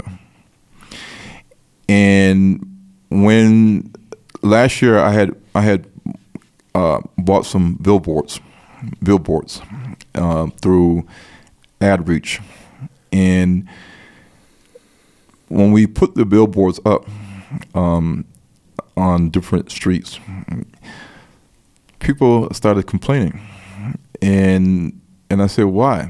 And they said, I don't know why, Ryan. The word Negro is not there. It just says H2N TV, or it says H2N Wake Up Africa, and it lists how to get my content, on H2NTV.com or Hebrews to Negroes TV.com. Also available on Amazon. And then she says, well, don't worry, Ron. The company said that what you have isn't offensive. You simply have the word H2NTV.com. And actually I had H2NTVAfrica.com. And shortly after that, Amazon South Africa called. They contacted them, and they said, Amazon South Africa contacted us, and they said, we want the billboards taken down. And they called angry. They said, how many billboards are up with this Hebrews to Negroes or H2N Wake Up Africa billboard? And they said, it's a couple. Why? Well, the movie is not on Amazon. And the lady said, yes, it is. It's in America. I mean, Kyrie Irving posted a link in 2022 to the movie Hebrews to Negroes, Wake Up Black America on Amazon. And the whole world, or at least America, Europe, and other people saw it. It was all in the news. We don't know about that. And so we gave them the proof. She said, when was it approved? What year? And we gave them all the proof. And they still wanted the billboard taken down. And I said, but it's on Amazon. And Amazon South Africa is telling me to take it down. And so it's been a long battle and fight. And this started in 2022 when the Anti-Defamation League, they went hard on Kyrie Irving. He played for the Brooklyn Nets at the time, and he posted the link on Twitter and Instagram.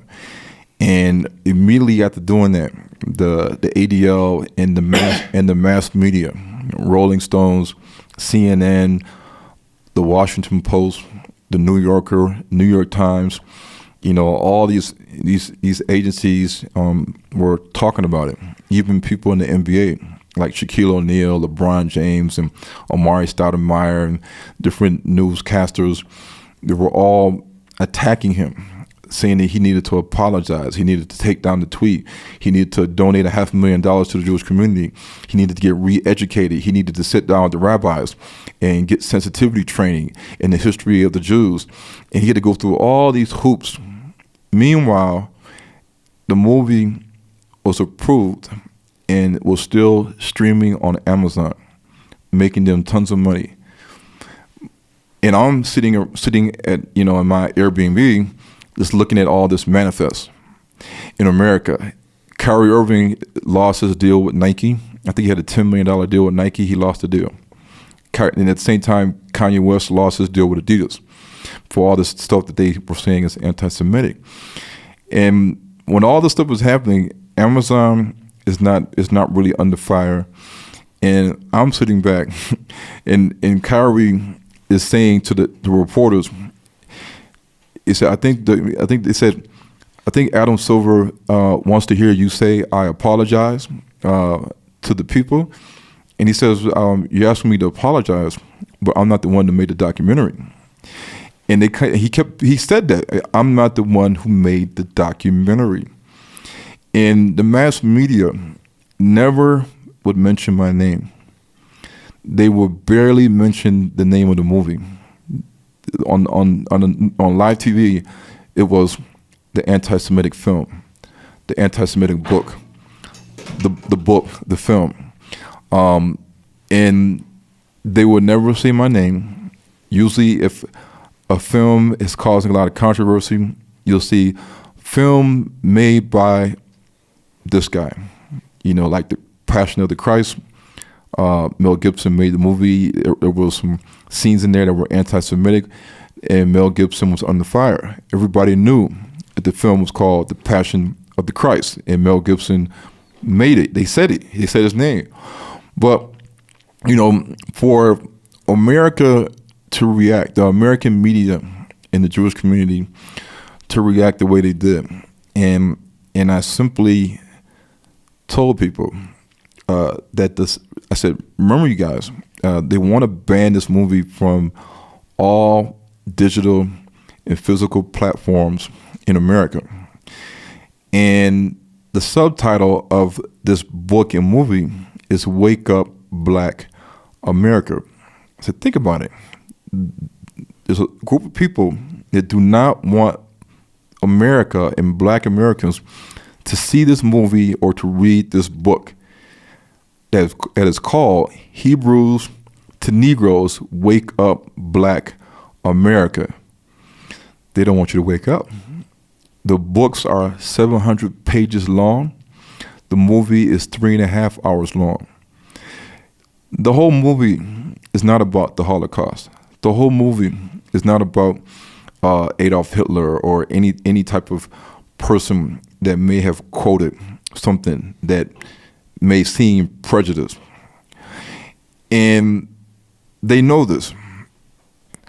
But what we have to understand is that if we don't have a human and civil right to watch a movie, especially in South Africa, if they're telling us that we can watch Black Panther, we can watch anything else under the sun, but no, you cannot watch this movie that's been officially rated and approved by the FPB, meaning that it's legal and lawful to show the movie in South Africa.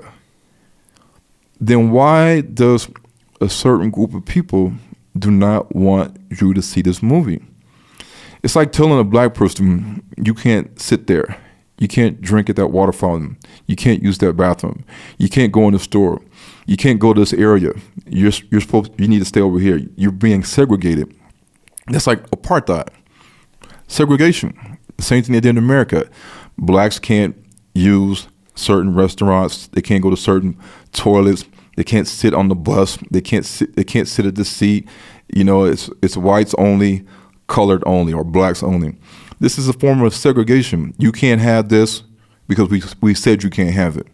So how can people, adults, not have a right to see a movie and decide for themselves as thinking, willful adults? Say, hey, I want to see the movie. And if I don't like it, I just, will take what I like and take what I don't like. And hey, we see movies all the time in documentaries that we may not agree with everything, but at least give the people a chance to see the movie. But I find it crazy that in this time that they want to censor and ban this movie completely from a majority of people here that is black. So what are they trying to hide? Why they are trying to hide? Because all I'm offering in the movie is the truth. It's a documentary based on information, research, and facts. It's not based on opinions and biases and feelings. The movie ties and makes the connection and proves the true identity of the Bantu people, because the word Bantu just means people, or the people, and Muntu means a person. And so we know that there was no man in 3000 BC named Bantu, and he had children called the Bantu people. We know that. We know that there was no man in ancient history called Nigeria, and he had children called the Nigerians, or any country, Ghanaians and Congolese and, all these Togolese. These are all just names. But when you get down to the root of our ancestry, the things that shape our traditions and customs and language and histories and things that morality, getting back to the beginning, they don't want you to know that, because they know that when you connect to the past, then it can also unlock things that we can understand why certain things are happening now, and why it happened, and why it's still going on, and how do we change it? What's the powers to be and the agendas that are against us to keep us in a situation, and what is the future? Because the Abrahamic religions dominate in Europe and the Middle East and Africa and the West, the Abrahamic religions, Islam, Christianity, and Judaism. So the foundation of all these religions is the Old Testament and the Torah, or the Tanakh. And who is the Old Testament about? It's about the Israelites.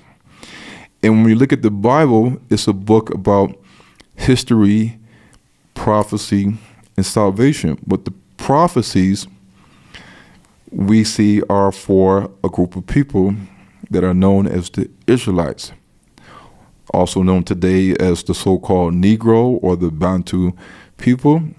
And this can be proven. So now it messes up the whole fabric of who are God's chosen people, the narrative that's been told to us for 2,000 years. And it also raises the question on where is the true land of milk and honey, the land of Canaan, which was given to Jacob's descendants, who was renamed Israel, because the true land of Canaan today, if it is in sub-Saharan Africa, then this is the true land of Israel. And if we are the Israelites, then this is our homeland. And all those in the diaspora that want to say, well, we're Indian, we've always been here, we're not connected to Africa, I'm not going back to Africa, I'm staying right here. We built this country, we blood, sweat, and tears. No, if you understand who you are and wake up, black man, or Christian black man, or Muslim black man, then you understand who you are and where your homeland is, and it's time to come home. You need to get back home. So that's basically, what right now my main message is for us to understand who we are, and to start to do all things in accordance to who we are and what the Bible says that we must do, and to return back to our homeland.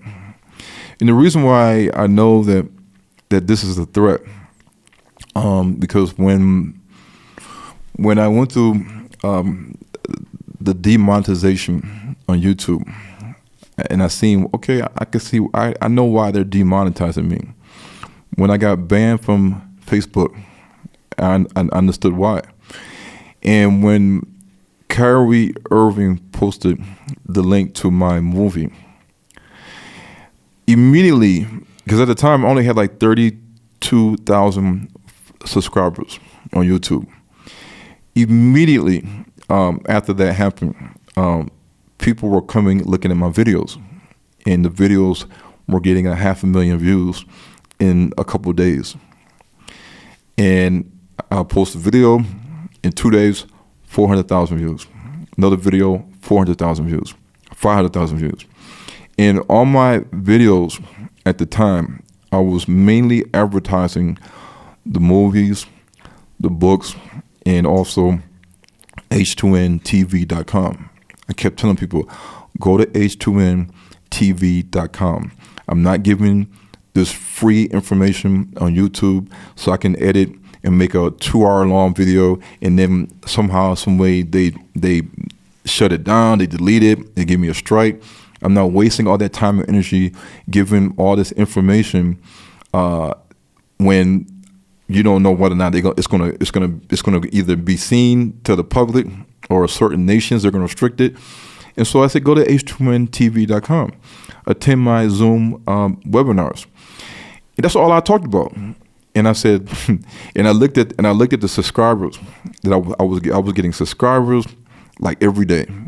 People were buying the movie every day. And I said to myself, they're not gonna like this, because now the people are getting access to the truth. And within like a day or two, they shut my YouTube channel down. They kicked me off of Clubhouse. There's a platform called GoFundMe that I had some campaigns. They shut me down. They said you're a security risk. At the time, I was in America, and I needed to renew my Airbnb because I was getting close to the end of the month, and Airbnb had shut down my account for security reasons. And I said, I had an account with you guys since 2015. You have my driver's license, my American ID, my passport. I've been paying. I've been getting good reviews. All of a sudden, now I'm banned from Airbnb. My book publisher, she tried to send my royalty payment through my American bank account, Chase. And she says, Ronald, she says, I can't send the money to you. And I said, why not? She says, I don't know. It's not going through. And I called the bank and I asked them, what's the issue? And they said to me, how do you know Mr. Dalton? And she said, well, I'm his publisher and he has a book and I've been paying him like this for months and years. And she said, well, why can't I send him any money anymore? And she said, well, you're going to have to find another way because there's a security risk. So I'm treated like a terrorist because of a book and a movie. And people don't realize the extent that other people will go through to censor, to shadow ban, and things of that nature, anybody's message. And it's true because I've been dealing with it since 2022. And, frankly, I think that what they don't want us to know is a lot of the ancient history that has been out there about who we are. The ancient history of the Kingdom of the Congo in Central Africa, and how many of the Bantu people dispersed from that area into South Africa, West Africa, East Africa. They don't want to talk about the Ark of the Covenant, where it was truly at. They don't want to talk about the histories of the Bible, Jesus, Nazareth, Bethlehem, all these things. Where did it happen? Is the Bible a a book that's giving us the history of where these locations are at today, or do we just see a land and we see names, Jerusalem, Bethlehem, Jericho, and these things, when we start to think that this is our Bible, so it must mean that, you know, this is where the land is at. One thing that I like to share is that the word Jerusalem or Jerusalem, the word Salem means peace in Hebrew, just like the word Shalom means peace. And in the Kikongo Bantu languages, which many people, linguistics experts, they say that the Kikongo language is one of the oldest Bantu languages in Africa outside of maybe Swahili. In the Kikongo language, the word Salembe, S-A-L-E-M-B-E.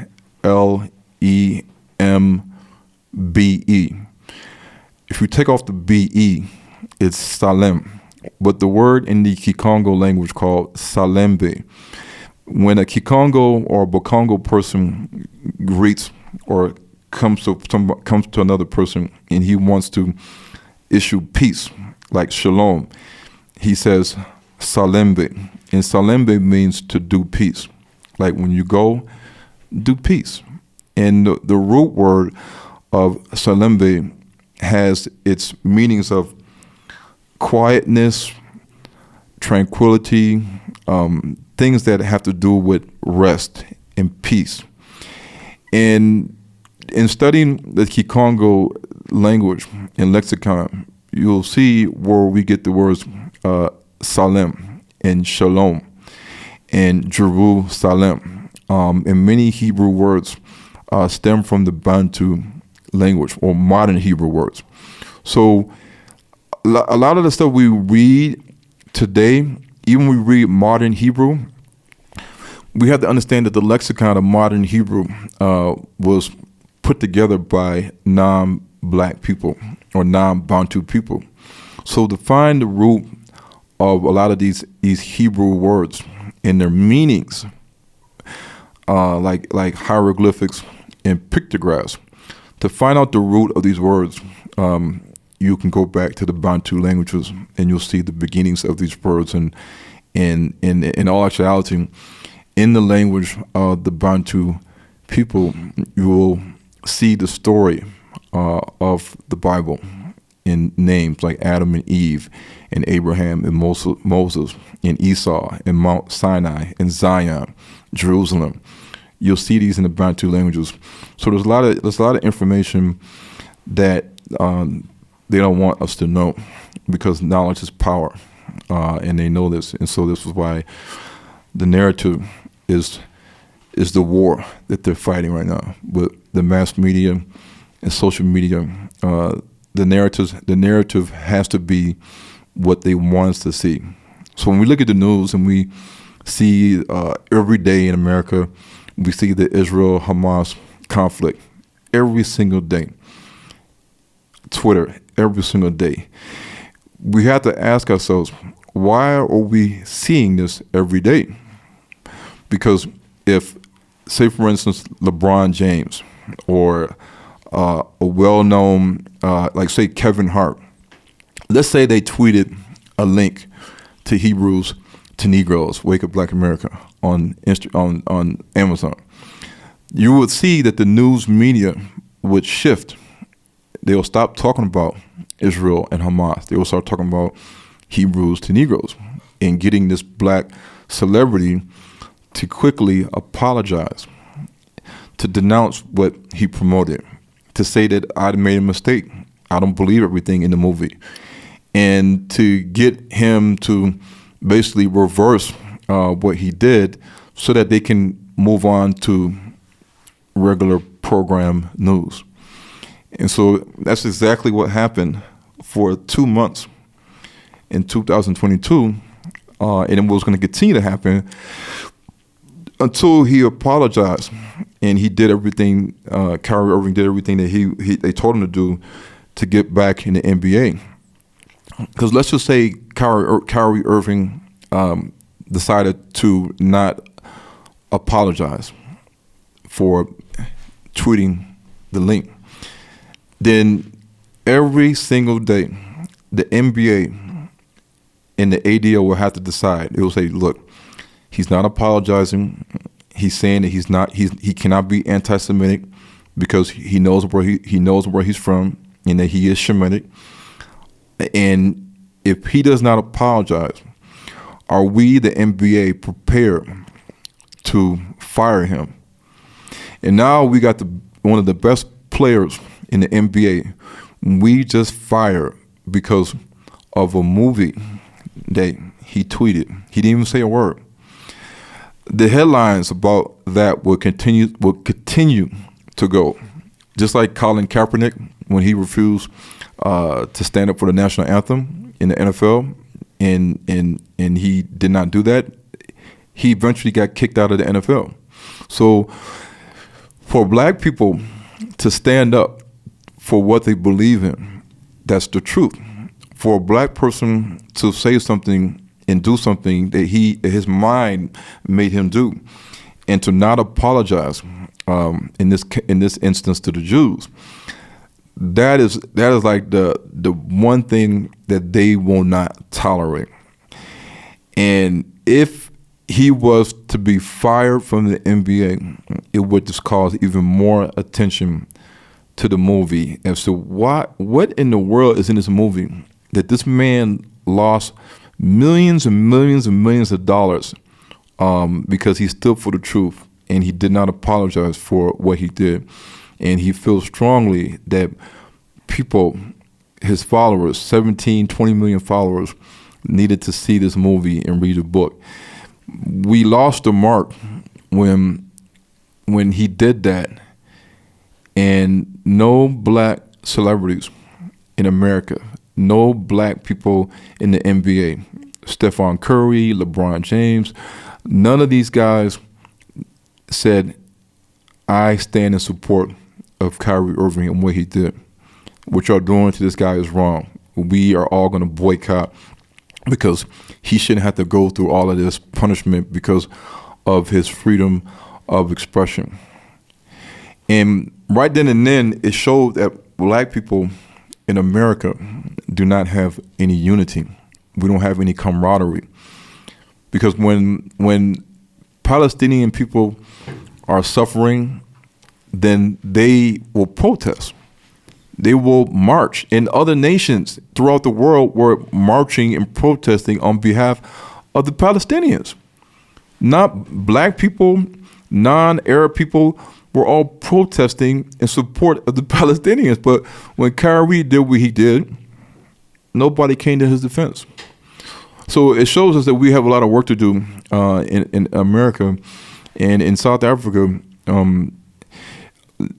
almost nobody knows what's happening behind the scenes with me and the South African Jewish Board of Deputies with this movie.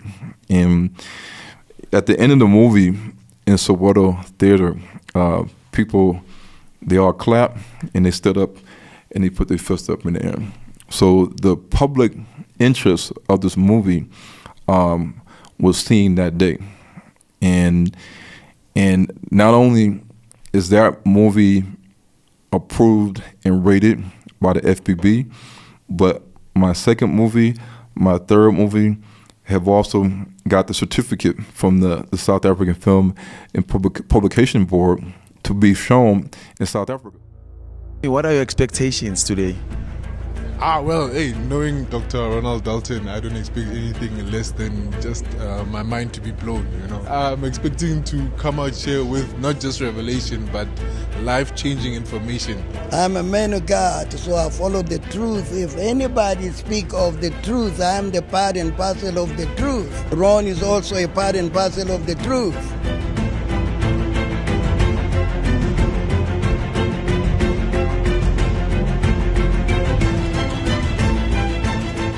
Censorship is fear, and free speech is bravery. Not too many people in Africa and America have the bravery to stand for the truth. We are a Black consciousness Pan-Africanist movement, so we concern ourselves about, issues of racism, and we had to be here tonight because most of the things that the film was covering are things that are hidden from us, Black and Indigenous people. His story and my story is exactly the same. You'll never find my story in mainstream media.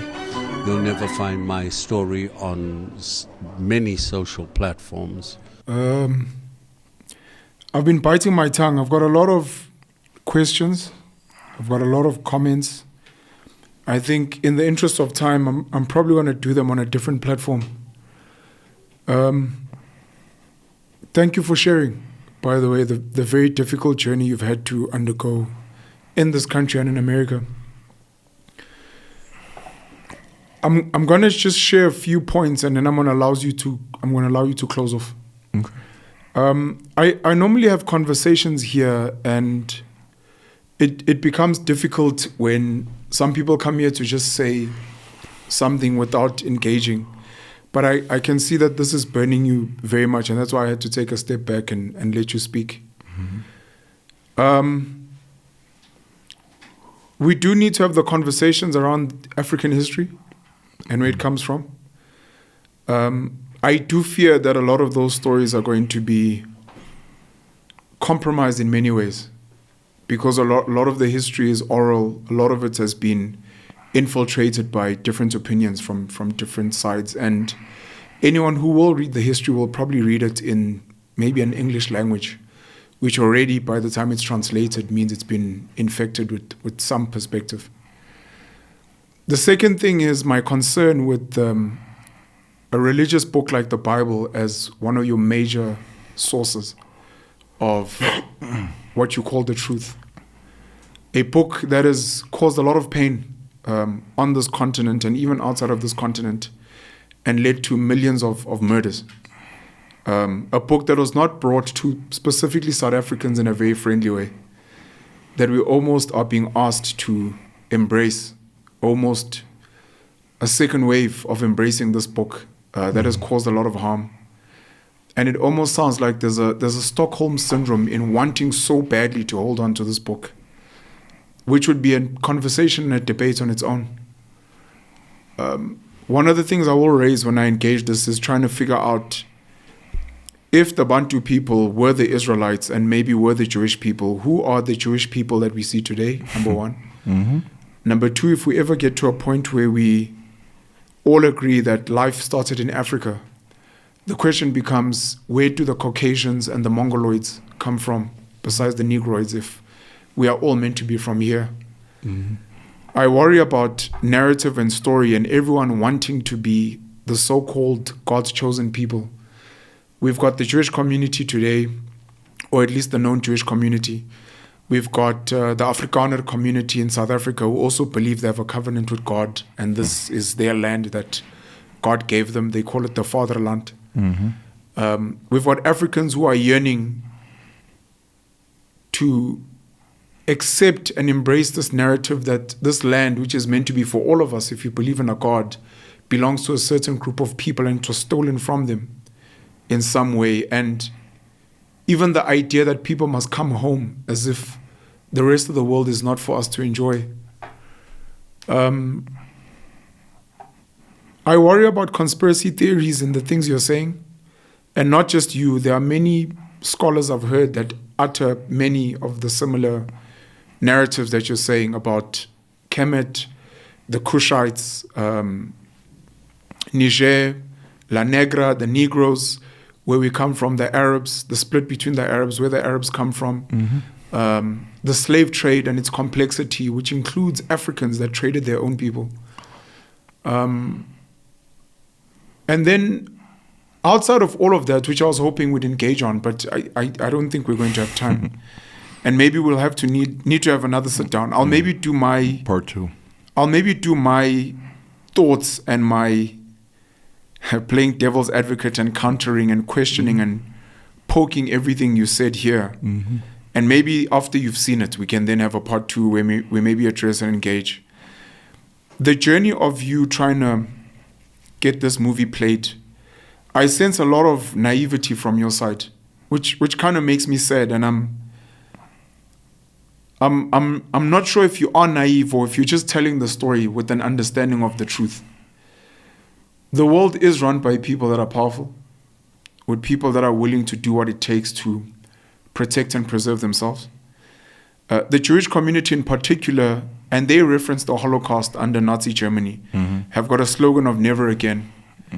And unlike black people, which is kind of part of why it's sad, they refuse to entertain anything that seems to discredit their people.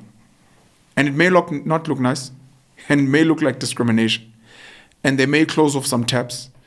And you may have people like the late Saul Kerzner, under Zochosan, etc., and the Jewish Board of Deputies doing what they're doing. And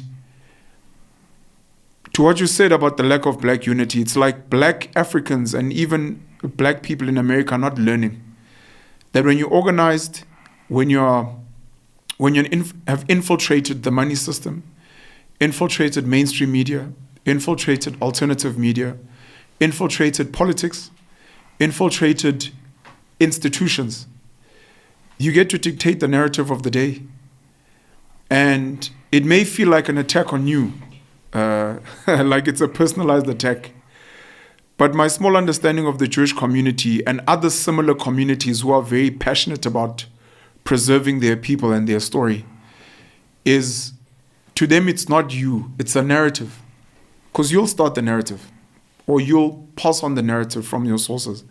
But there will be other people to pick it up. Kyrie Irving being just one of them. And they want to shut it down as quickly as possible because according to them, it starts with these little sparks. Next thing, there's concentration camps. Next thing, they are dispossessed. This is how they tell the story. And for anyone who wants to tell an alternative story, it could be Kanye West. You need to understand the type of people you're going up against and the type of institutions they've infiltrated and the type of narrative they are worried about. And then you need to, if you are more passionate there than their defense to your narrative, find innovative, alternative, aggressive ways to tell your story. One of the conversations we need to have in South Africa, at least, so we've got alternative media, which is mostly American, sadly. How do we disseminate story, information, education in ways that do not rely on mainstream platforms, including the internet? I mean, a website can be hacked in various ways or shut down in various ways. How do we get something like a movie? Because what you're looking for is eyes and ears of a specific group of people around the world. A Ster-Kinekor, a Soweto Theatre are merely but platforms. There can be so many others. Part of them being what we call the pirated industry. Replicating pirated DVDs, promoting them for a little bit of money. If money is the end goal, if money is not the end goal, finding innovative ways to get people that are true believers in the story to fund the dissemination of the story. And to be very firm in the why. Because I think from the beginning, my biggest concern is the why. What happens if every black person embraces this story? What is the hope they're after? That they rise? That they wake up? What does that actually look like? And who does it threaten? If black people rise, and in particular if the wrong type of angry black people rise, who then is being threatened? These are some of the thoughts that certain incumbent people that run the world and that are wealthy worry about, and why they would shut down something like this. And you're touching on something that I already know, that maybe some South Africans know. This country of ours is not run by black people. They are merely caretakers of the majority of black people on behalf of big business. Big business is not largely, but almost 50% foreign owned. These are our mines, our commercial farms, our retail stores, our banks, the media, etc. And then big local business figures who are mostly beneficiaries of colonialism and apartheid or apartheid.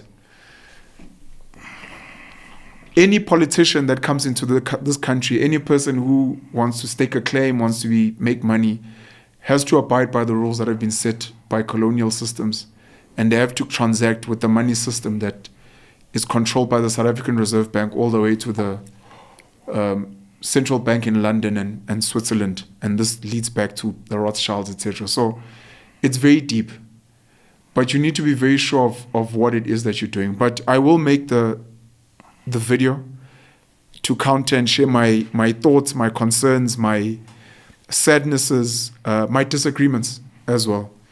But I appreciate you coming here to tell this narrative, this story.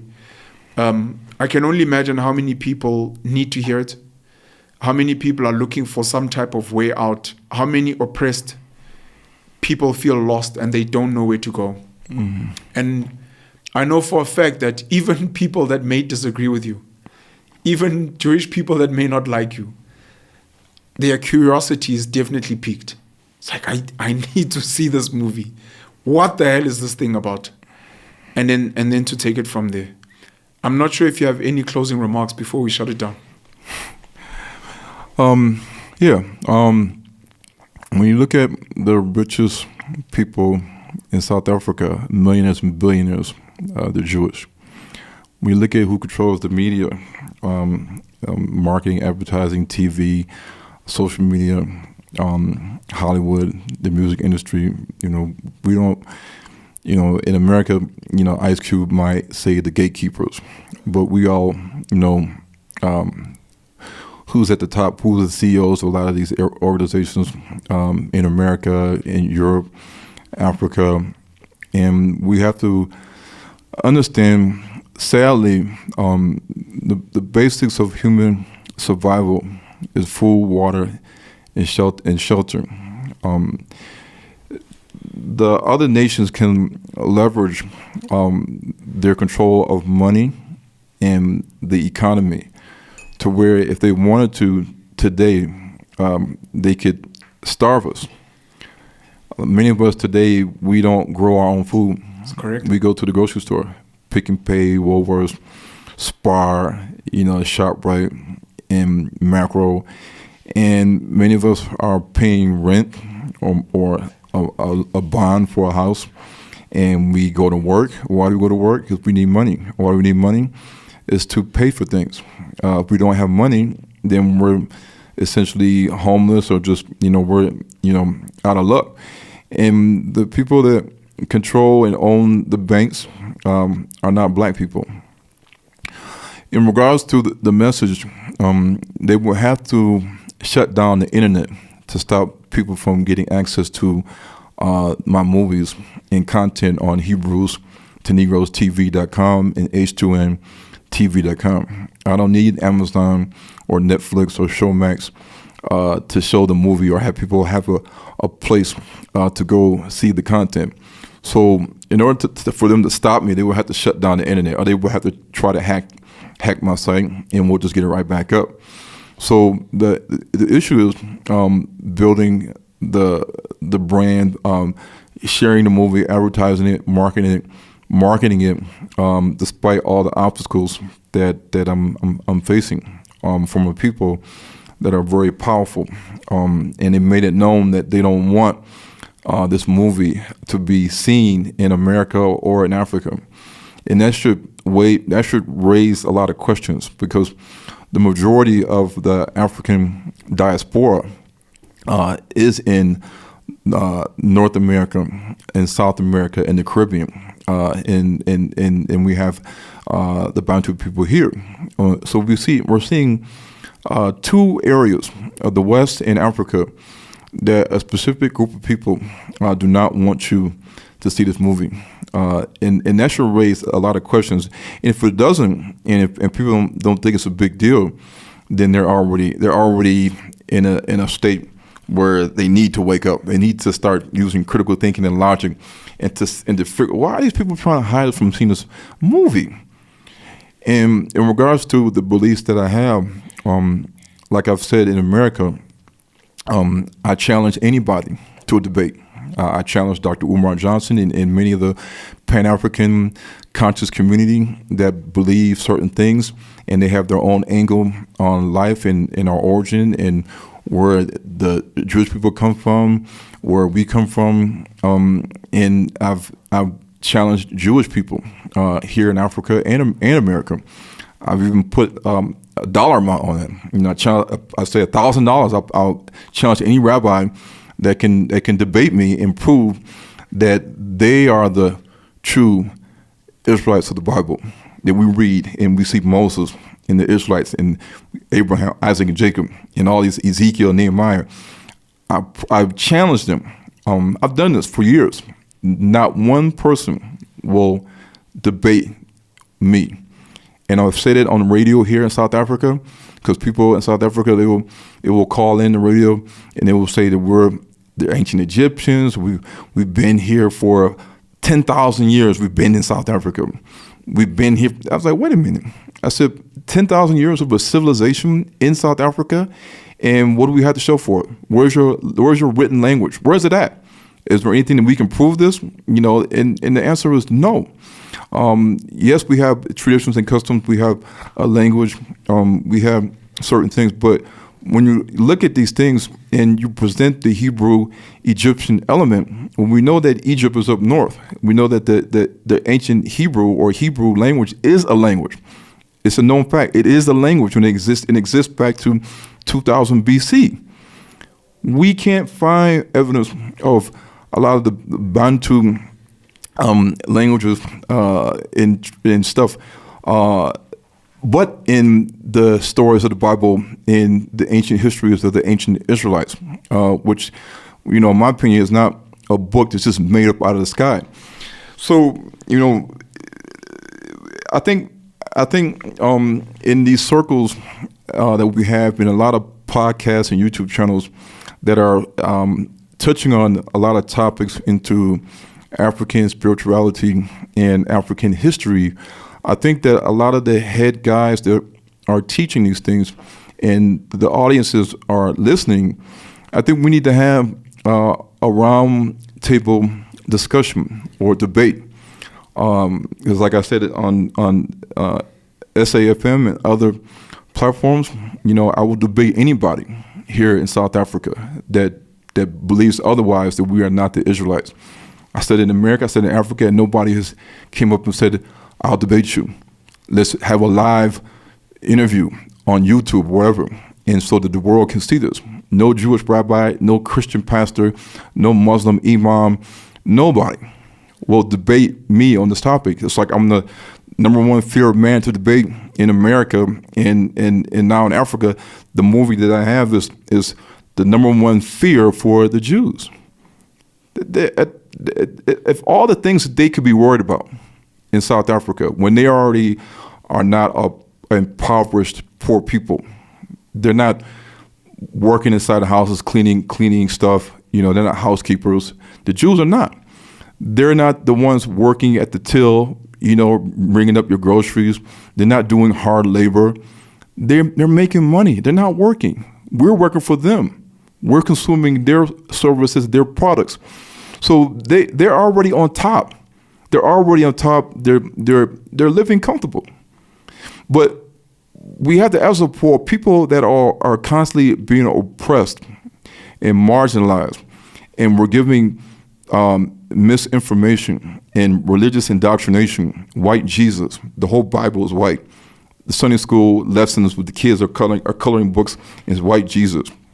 In the churches here in South Africa, they say Jesus will make your skin white as snow. My wife has actually went to a church with a black pastor, and they're singing in the church. She's standing up, and they're saying, Jesus will make your skin as white as snow. And the black people are clapping. They're singing the song. Do they understand what they're saying? That Jesus will make your skin as white as snow. Nobody's paying attention. And so this is why I say that we need to wake up. And whether you want to say wake up Caribbean, wake up Africa, wake up Black America, this is what I'm saying. But all these other nationalities, they don't. The Chinese and the Indians and the Russians And the Arabs, they don't care about Hebrews to Negroes in this book. They're not fighting me here in South Africa and America. It's the Jewish people. They're fighting me. But it makes sense, though. It makes sense because they're hiding something they don't want us to know. Simple and plain. Your narrative sounds slightly hostile to them. Let me close on my side. Penuel. This is from Wikipedia. Could be Penuel, Peniel, Penuel. A place described in the Hebrew Bible. A face. As being not far from Succoth on the east of the Jordan River and south of the river Jabbok in present-day Jordan. Penuel is mentioned in the book of Genesis as the site of Jacob's struggle with the angel. In 1 Kings, it is mentioned as a capital for Jeroboam, first king of the northern king of Israel, which he fortified. According to biblical narrative, the site was named Peniel or Penuel or Penuel, the face of God by Jacob. It is because I saw God face to face, and yet my life was spared.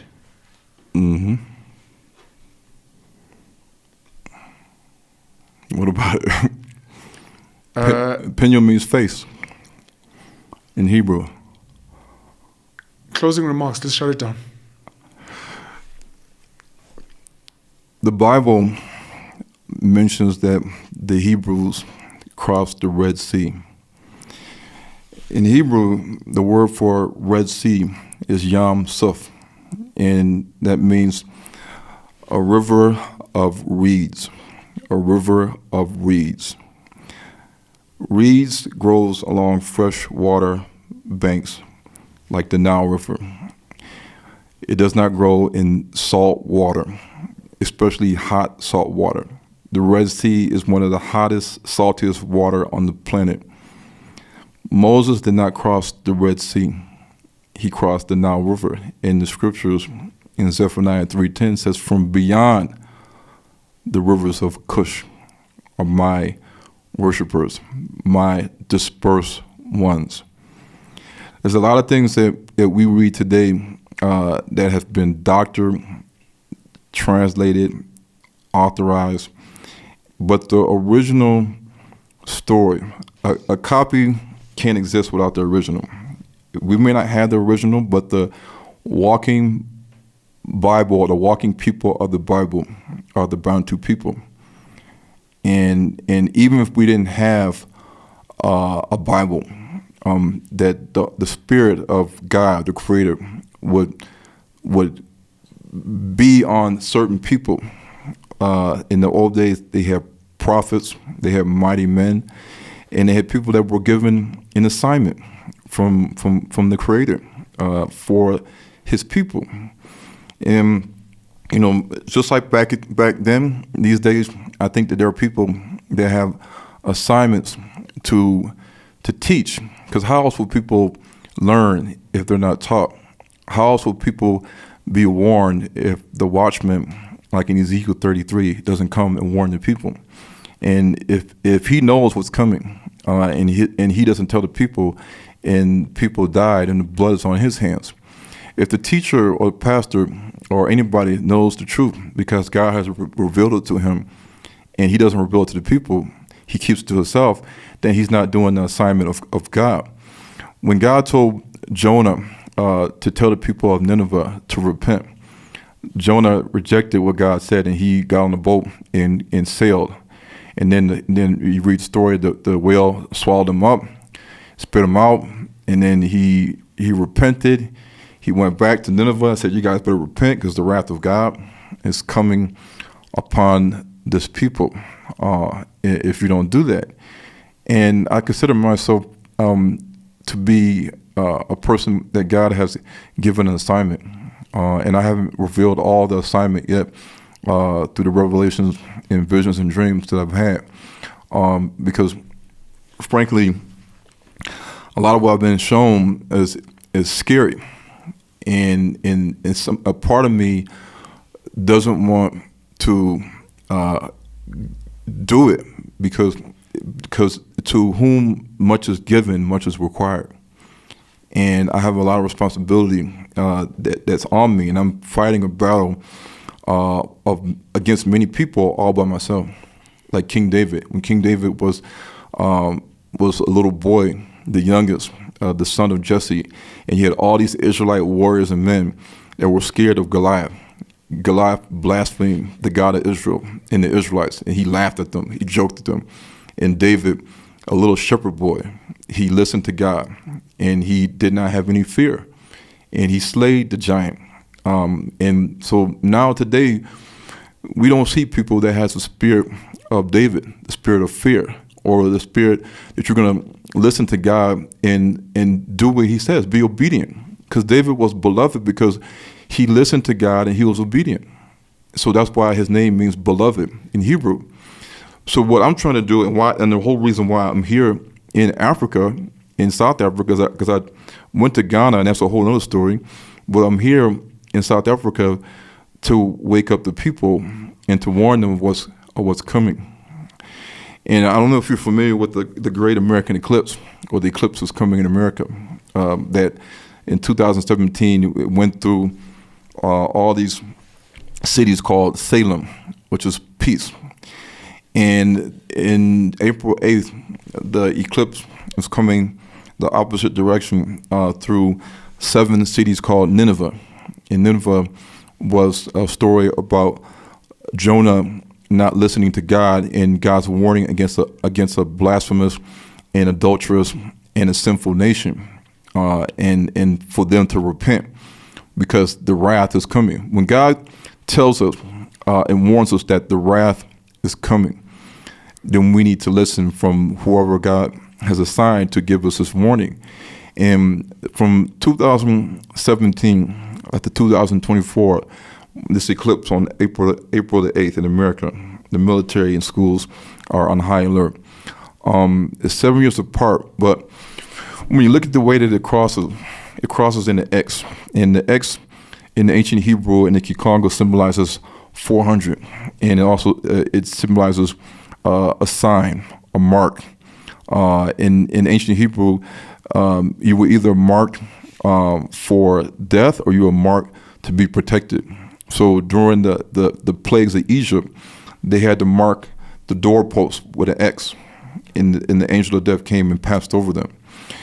When you look at what's happening now, I believe that, and this is in my movie Hebrews to Negroes 3, Sound the Alarm, when the first slaves were taken from the Kingdom of the Congo, or the vassal state of Ndongo versus Angola, they were brought to the Americas in 1619, but they did not have, nobody had been officially given a name, a new name, and listed, jot down on a manifesto.